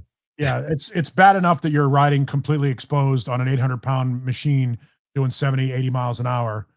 With you know, 2-ton blocks in your way. Yeah, you hit a car or a truck, or like if an 18-wheeler blows a tire and that rubber comes off and hits you, you're screwed. Oh, yeah. You know, it's dangerous. I don't get me wrong, I still love it, and I still would do it. If I had a bike now, I'd be riding. Well, but I Kurt, sold you them all. remember last year? I was driving home from Wilmington late one night after a fucking hockey, and in the middle of the fucking road was a fucking tire. Yeah. And I didn't see it until it was too late. And I had to make the decision, well, do I swerve doing fucking 78 miles an hour? Because the speed limit's 70 on that road. So I had a cruise controlled at 78 or 77. Mm-hmm. You have to make that split second decision of, do I swerve to miss it and fucking lose control of the car? Or do I just go right over the middle of my car and rip out some shit?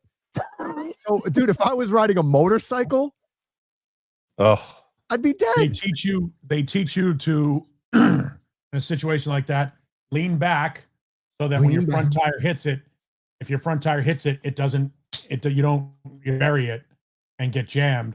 And what will happen is that thing will come up and hit underneath the bottom of your bike. If you hit it fast enough, you're lucky enough to just go over it. But if it gets caught and comes up underneath you and hits you, you're screwed. Fuck. It's not fun. Riding a motorcycle is awesome. I'm glad I've done it for 40 years and only had one accident.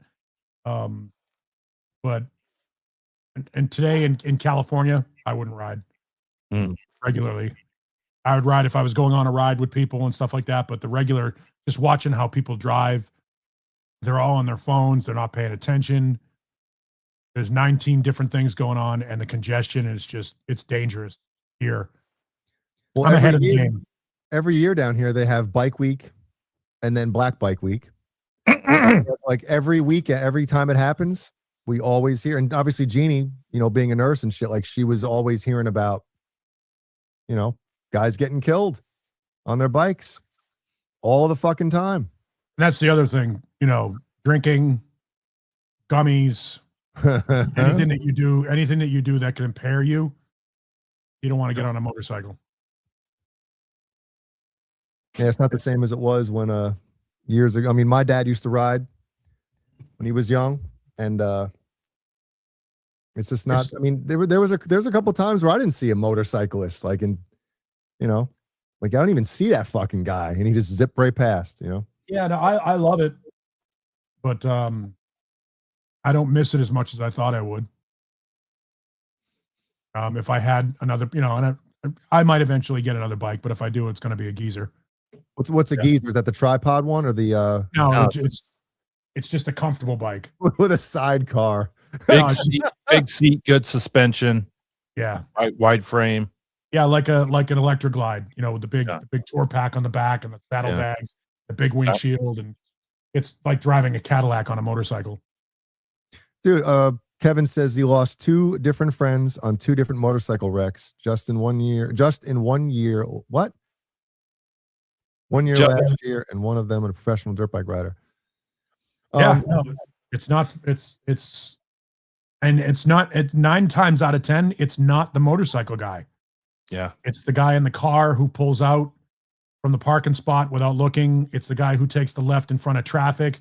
It's the guys who are, you got 2 lanes turning left, and one guy decides because he's on the inside lane, he's going to come out on the, and get in the outside lane, or the guy on the outside lane is going to get in the inside lane, and they just clip you. And it's not like if 2 cars bump into each other, okay, you got a fender bender, and that's one thing. Exchange insurance, and you fucking go home. Yeah, but if a car clips a motorcycle, it's trouble. Yeah.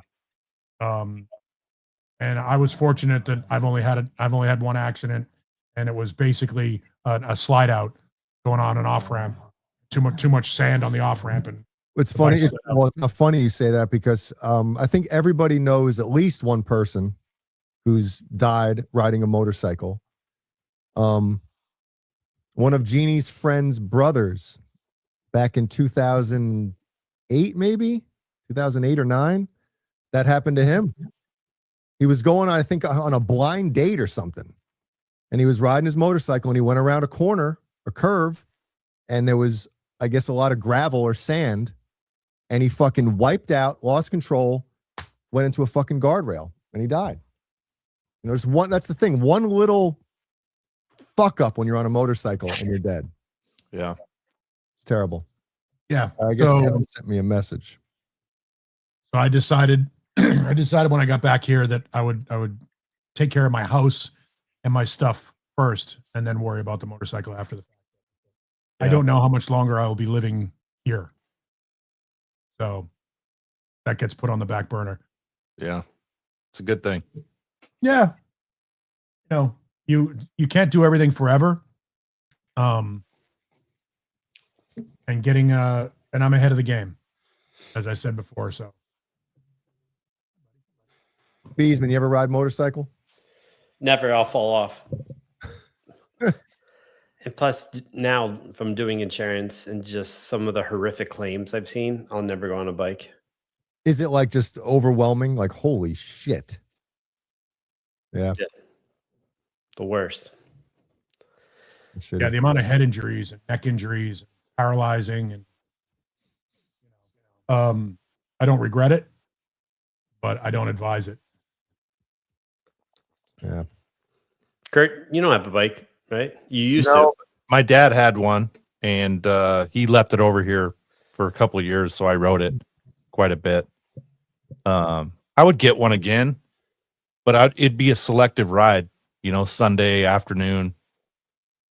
You know, I live in a place where there's not a whole lot of traffic, you know, county roads, things like that, where you just take it easy. And like Paul said, it's the other people. They should make a goddamn law where you wear the class 2 high vis vest while you're driving a motorcycle. Yeah, if I rode a motorcycle, I would definitely wear a goddamn vest. Yeah, so people see you. But it's not that easy. But they're fun. They really are. It's the closest thing you can come to flying while being on the ground. Well, speaking of bikes, and I was mentioning my dad earlier. My mom sent me this picture of him. Teabag? One of his buddies sent this picture, emailed it, I guess, to my parents or my mom. Faxed it. Look at that bad motherfucker, man. That's your dad? Yep, that's Big Tom Bag. What's the tattoo? Is that a caveman?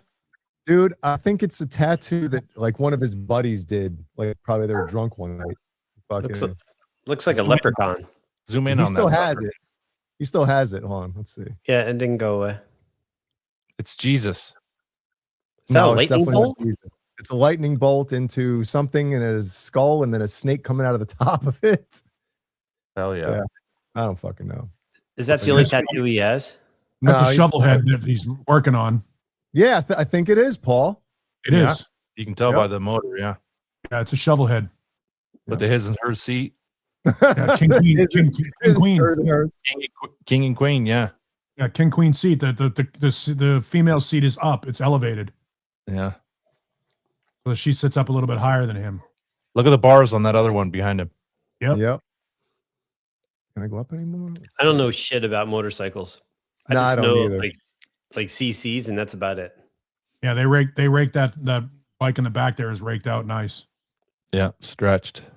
So he's got highway pegs on it, I'm sure, so that he can lay his legs right out and just lean back while he's riding, which is not the safest riding position, but it certainly is comfortable.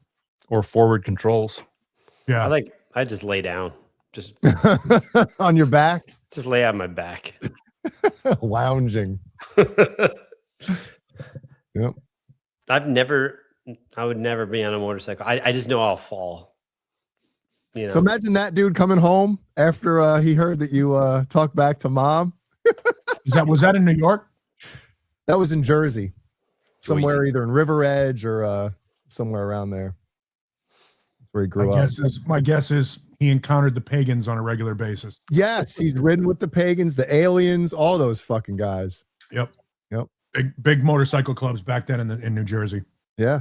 And it's funny because I was talking to him about shit when I was over there last week. So as I've gotten older, I've heard more stories of his adventures, right? Because you don't want to tell your young child that, like, oh, daddy used to be a bad motherfucker, Yeah. But I told him that I was like, it is kind of cool to hear like some of these stories of, obviously about you fucking shit up too.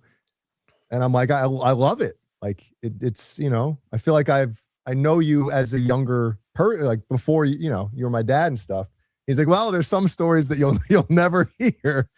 And I'm like, man, but I guess there are some things that, like, maybe you don't want, no matter how old your son is or your kids, that you don't want them knowing about you. Yeah. Or things that you've done.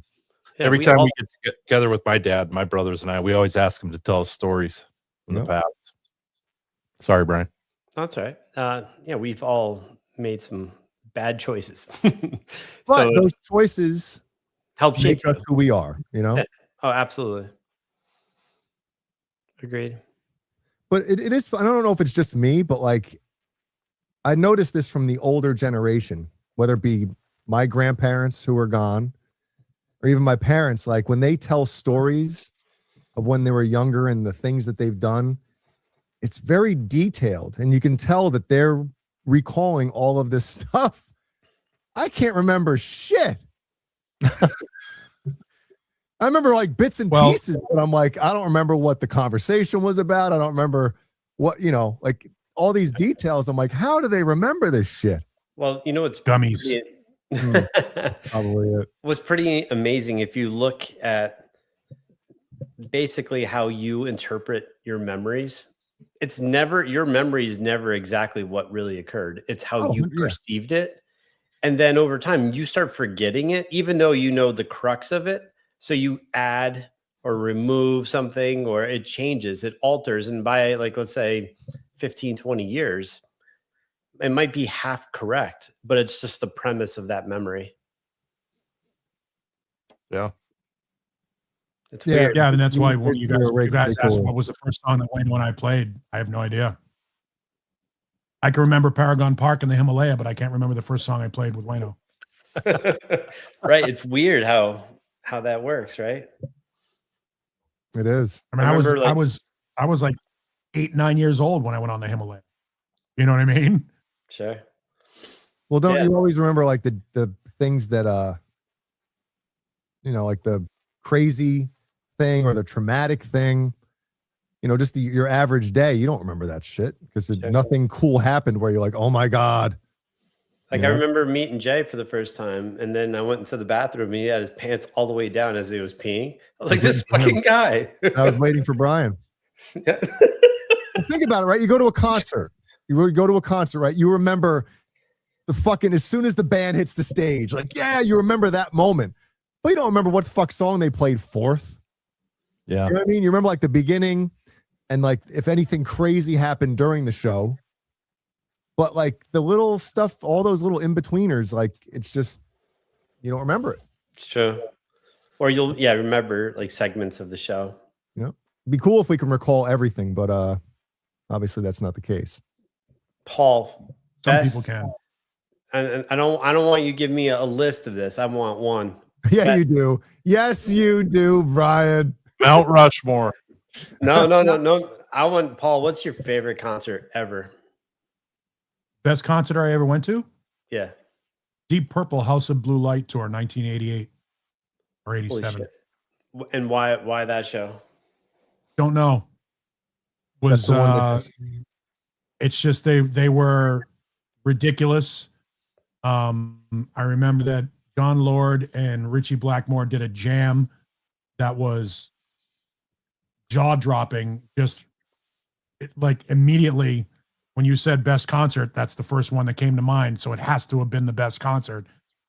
Richie Blackmore, during his guitar solo, they had a laser that drew an outline of Beethoven conducting what he was playing, and it was just the coolest visual. And then on my way back, my car did a 720 on Route 9 into a snowbank. They were ahead of their time back then. Yeah, for sure. Deep Purple was probably the most underrated band I've ever seen. I never expected them to be as great as they were, and they were phenomenal in 1987. Now, Paul, did you see Motorhead when he clocked someone with his bass? Yeah, Lemmy. Yeah, I was at the channel. That was the same show that I was talking about on my little. I did a little blurb when Phil Campbell died on Saturday. They were playing the same show, the channel. They were playing with a band called Malice and the Cro-Mags. And the Cro-Mags were a straight edge hardcore band, and Malice was kind of a power metal band. They weren't really that good. It was a weird triple bill, but there were a bunch of skinheads there, light jackets, laces, and the Doc Martens, the whole deal. And they're all gobbing on Lemmy, which is spitting, spitting and spitting and spitting. Jesus. Which in the punk world and hardcore world, that's kind of a sign of affection. Yeah. But Lemmy did not like it very much. So he took his Rickenbacker 4001, which if anybody's ever held one, is a heavy bass. Yeah. I think they're made out of walnut. Really? I'm not kidding. I think they're made out of walnut. It's like a fucking coffee table. Yeah. I'm not kidding. I think they're made out of walnut. This thing was carved, beautiful carvings into the front of the bass.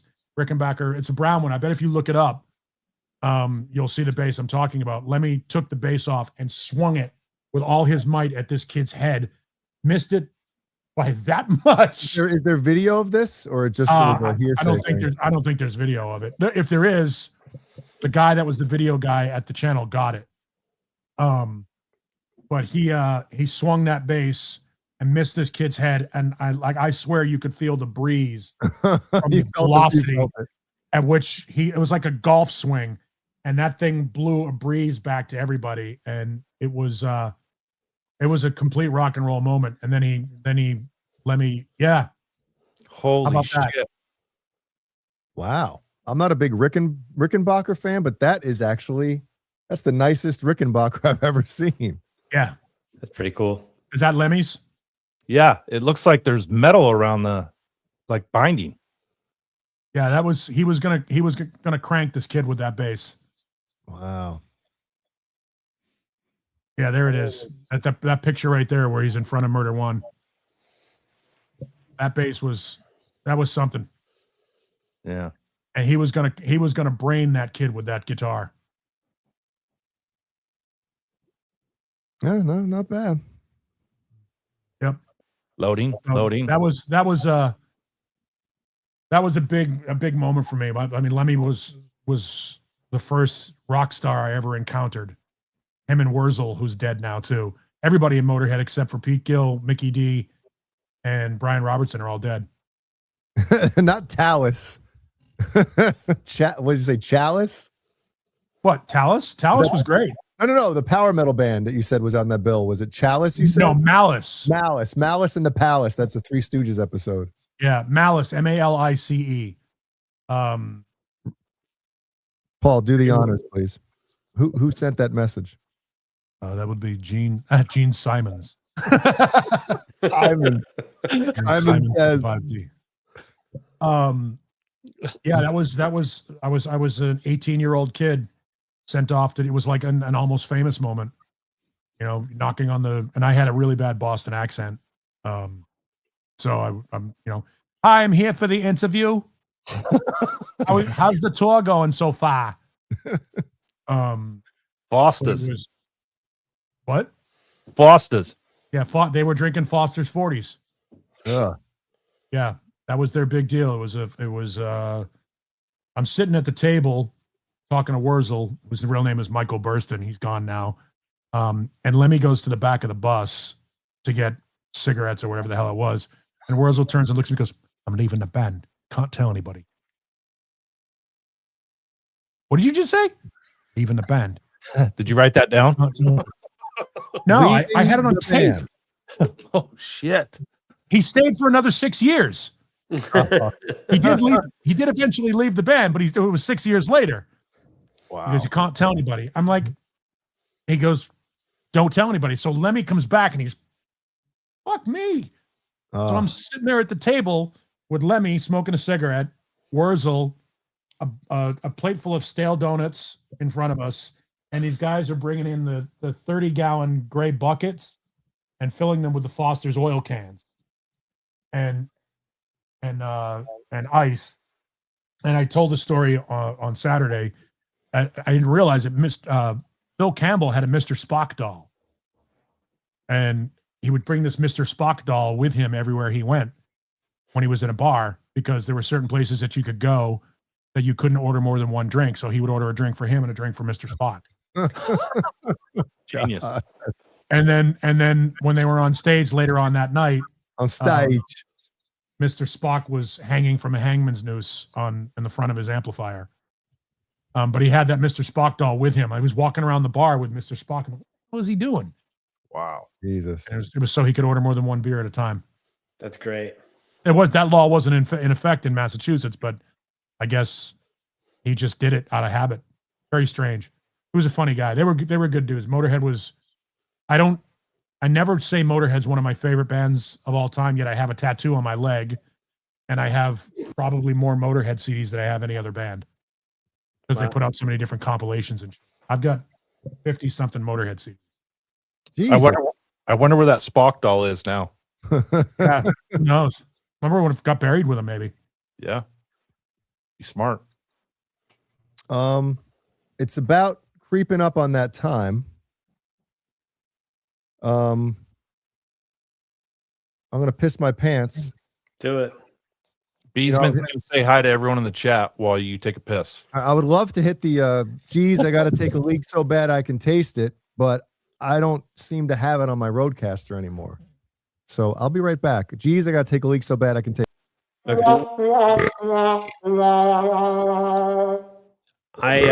would love to say hi to everyone, but I'm going to bequeath my role this evening to Neanderthal. If you want to go, Christ, he's never going to come back. Say hi to everyone. Everyone, hi everyone. Hi, Paul. Hi everyone. I guess I'm gonna see if I can get everybody. I don't know who's in the list. So full chat, all messages. Jay Santiago, Renus Pinkel, Hellstorm, Owlman, Gene Simons, Hellstorm 74, Patty in the chat, KXM Rock, Billy Ray 5150. Looking good, Billy Ray. Feeling good. Mars 6433. I think I already said KXM Rock. If I didn't, there you go. Cobra Kai Platoon. Look at Cobra Kai Platoon, baby. He's the man. Jesus Rapesme. I remember him. Cobra Kai Platoon, who I've already mentioned. I think I got Mad Dog 6869. Renus Pinkel Can't Drive 55. Sparky KDB. Mad Dog 6869. I already said. I think I got everybody. You did. And Black Salami is here. Oh, and Black Salami's still here? Yeah. I forget he quit. He was creeping. Yeah, I remember Wayno met David Lee Roth. I remember we're backstage at a quick story. We're talking. They tell us you can't talk to Dave. You just take a picture, that kind of stuff. And Wayno asks David Lee Roth, he goes, what do you do when you fill out, this is the strangest question, because what do you do when you're filling out your taxes? How do you describe what you do for a living? Singer, dancer, greatest entertainer of all time. And Dave doesn't miss a beat. He turns and looks at him and goes, group therapist. Jesus. With that stupid David Lee Roth smile. Dave! Did he laugh at himself? I don't know, but he may have. He likes to laugh at everything because if he laughs, then everybody else will laugh. Right. Say hi to your old buddy Dane. He's here. Dane Zimmerman? Dane Zimmerman? Yeah. Or as Caleb calls him, Zane Dimmerman. Zane Dimmerman. I don't think he likes that though, does he? Caleb and Dane and I jammed in his old store. Oh, cool. We did, I don't remember what song we did. Maybe it was Main Street or something. We did something in his store, just Caleb, me, and Dane just sitting there in the back corner, his old store, his first store. Wait, didn't somebody upload that to either Facebook or Instagram? I know we have pictures of it somewhere, yeah. I know I have pictures of it. I just don't remember what we did. The good old days when you know. Dane, time to murder a pizza. I haven't had a pizza in so long. Can't get a good pizza here in Sacramento. Really? Nothing? I mean, No. what, Domino's isn't there? Pizza Hut, no? Domino's. I love No, that. I mean a good pizza. Like real pizza. Yeah, like a real good hand tossed Neapolitan hand tossed with the cornmeal and. What about Little Yeah. Caesars? That's not you don't have any Little Caesars near you? I love that shit, man. I'd rather get frozen Elio's pizza. Remember Elio's pizza? The fucking cardboard pizza? What do you want? Angry Your pizza. tombstone? Jeannie loves that shit. She loves fucking Elio's pizza. Yeah, terrible. It's awesome. Beesman's gonna seat geek you a pizza. Yeah. What's it called again? DoorDash. Grubhub. Taylor, thank you, man. Seat geek me. It's always great to see Paul on, of course. We're gonna Thanks, split guys. that with Paul, unlike the other guy from the other channel that we used to be on. I'm gonna need a GoFundMe at some point. Oh Yeah. boy. I've listed a couple of guitars on Reverb already. Someone asked if you were selling any in the chat earlier.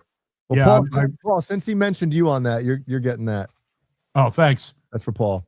Thanks. I appreciate that'll pay for the pizza I can't get that time in Sacramento. Wait, does anybody know of any Anybody know of any radio jobs available? radio Anyone? jobs and good pizza in the Sacramento area? Or a stack of cash buried in a random lot, empty lot. Don't think I didn't put $10 in a Powerball.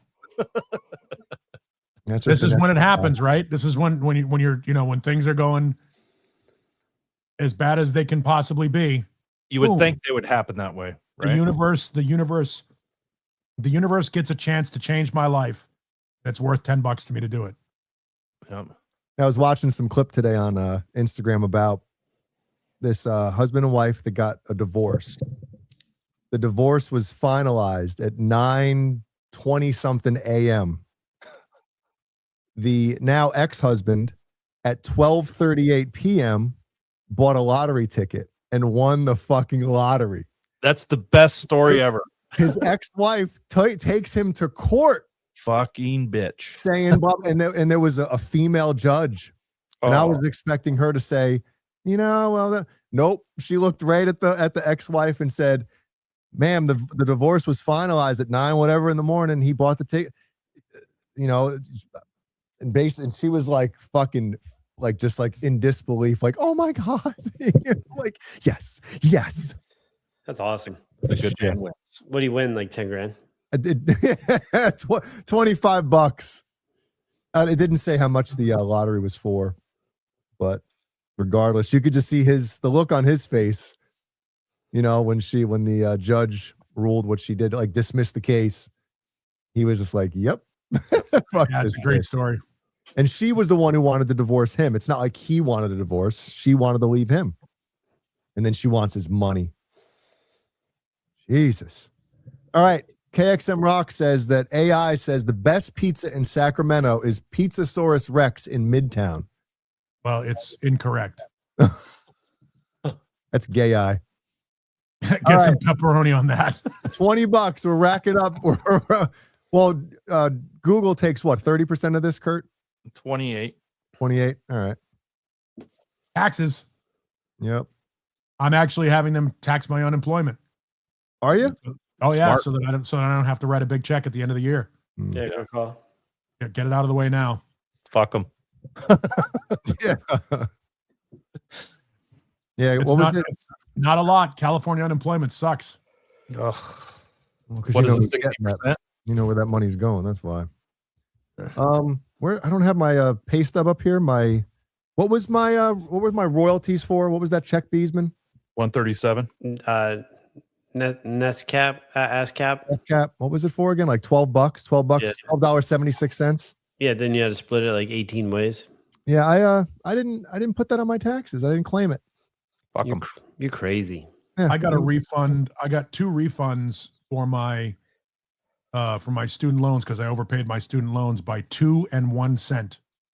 So I got two checks for a penny and 2 pennies. I think I might still even have them somewhere. It cost them more to print and mail these checks than they were worth. Oh, And I loved it. I hold on to them, and I occasionally will put them up online just to point out the stupidity of the U.S. government. Yep. You can't even cash that nowadays. Yeah, because I can't get pennies. Yeah, exactly. Yeah, how do you? It has to go to direct deposit. All right, Kevin Bethel is going to be at your house. He lives 5 minutes from you. How do you know you live 5 minutes from each other? Because he knows about where I live. Okay. He said, "I'm not going to take him anywhere to pizza. He's kind of big and scary." What? There's no good pizza around here, Kevin. You and I both know it. You've tried them all? I've tried anything that's worth a shit. Yeah. There's actually one place called 916 Pizza on Sunrise. That's actually not too bad. What's up, Blue Mox? Jay, you have some videos for us tonight? I Bring us do. home, Jason. I do.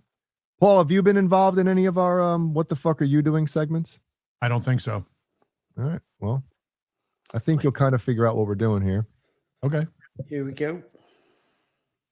Some people's favorite segment of the night, which is, Beesman. Yeah. The fuck are you doing? So here we go. This is a little compilation/compilation. Washington. To start us off, the Washington Ghost. No idea. All right, let me make sure this is on loop here. All right. Oh, look at his leg. You see that? Oh.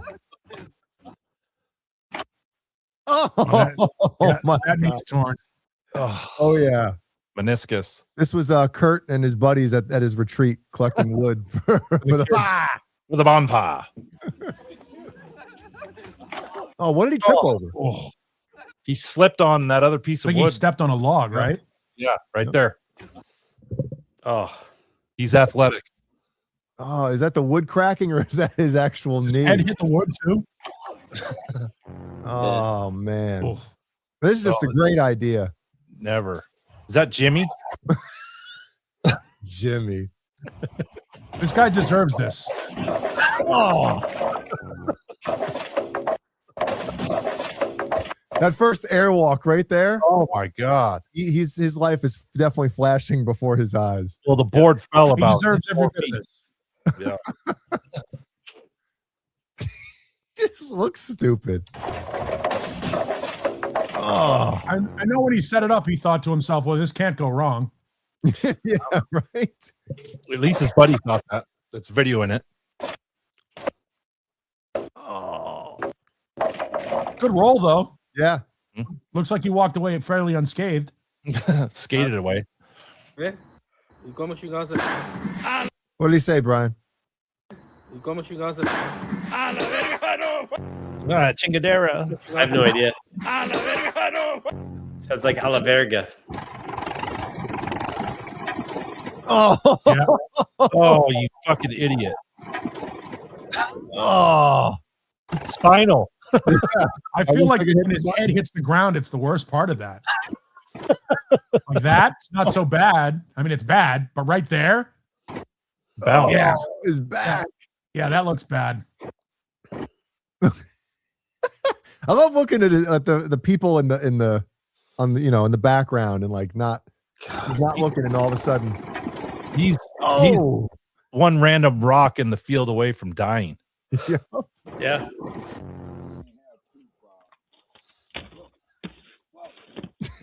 You can't really see what happened there, but he slipped. Whoa.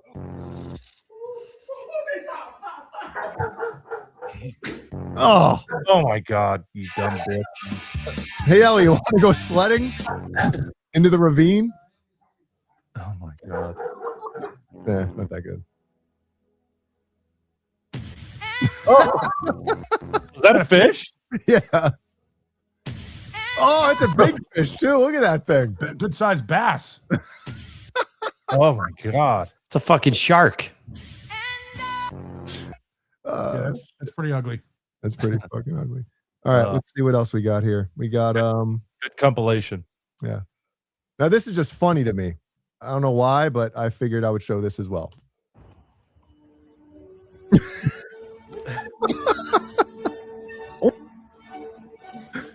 I'm waiting for someone to fuck up their crotch.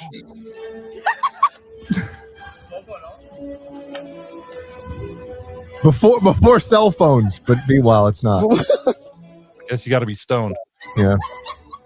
Got talent, too. Es que Dani, es que Mochi. That guy's the shit. That is awesome. Yeah, Brian, I want to see Brody try this. put Look at that on your Tinder dating profile right there. Yeah. Talents. Tú, iba bien, eh. The music. All right, now here's the dirt bike one that I was mentioning when we were talking about stupid shit we used to do. All right.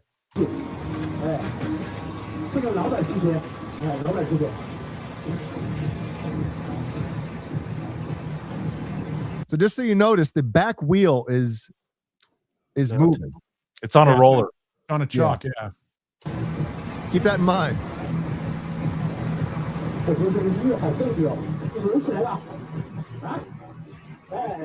Yeah.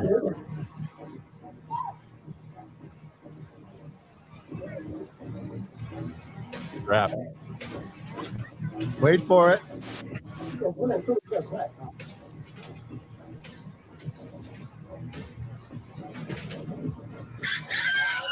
No.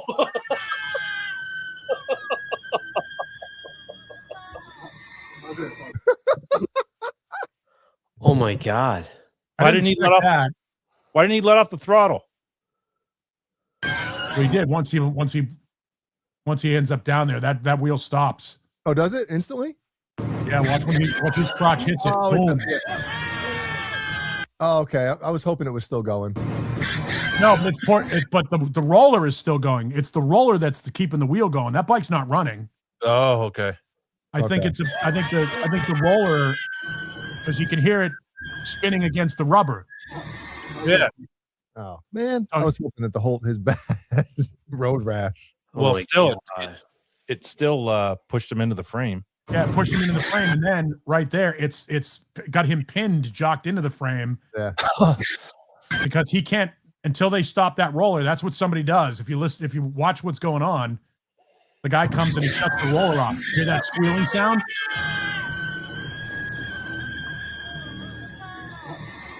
It's like somebody letting out a balloon. Fuck. Yeah. Man, that's fucking terrible. Either that or the belt drive on the bike, although I don't think it has a belt drive on it. That's a dirt bike. It would be a chain drive. Yeah.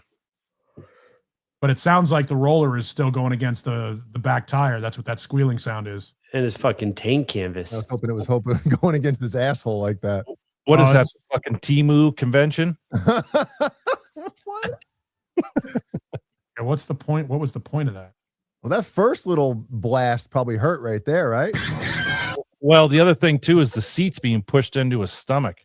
Yeah. He's being pushed into his stomach. His ass. I mean, I'm sure those knobbies hitting him right in the taint. That day to be wearing white pants. Probably stings a little bit, but then you see that wheel is stopped, so he's being pushed into it. There's nothing he can do. Yeah. He's locked in. How is nobody laughing? Yeah, the guy in the blue figured out that the spinner's still going. The other fucking idiot grabbed So the guy in the back, is realizing that the wheel. These guys all think that the bike was in gear because they're pulling the clutch. Making it worse. Way to wipe your ass. Wipe your ass. I love it. The fuck are you doing? That's still my favorite. What? The face plant on the side of the boat. Oh yeah. Oh yeah, that was the first one, right? Yep. Yeah. The OG. Yeah. Well, Paul, thank you so much, dude, again for hanging Thank out. you guys for having me. I appreciate it. Give me something to do. That was almost like doing radio. Paul, you're the man. You're always welcome. Thanks. Yeah. I appreciate that, guys. Thank you for having me. Thank you to everybody in the chat. Hey guys, Johnny Bean here. Welcome to the Under the Bus podcast. Strap yourselves in for top quality stories. Hold No, on. what'd you stop it for? It's the wrong one. Oh. So Yeah, you don't want to use his I name. suppose you guys want me to read off the Patreon members now, huh? Fine. Let's get this over with. Andy Carson. All Dave, all night. Randy Price. Warlag. Nelson Rodriguez. Sherman Callahan. Paul Martin Woods. False Flag. 5150. Fair Warning. Mikey Mojo. Joke Riddler. Michael 88863. James G. Paulie Walnuts. Patty Dill. And Ron. And if you want to become a member, head on over to patreon.com/underthebus1. Now, if you'll excuse me. Laz is calling me. He has that murderous glint in his eye again. And I need to go give him a cheeky reach around to calm him down. I don't want to bury another bird. Oh.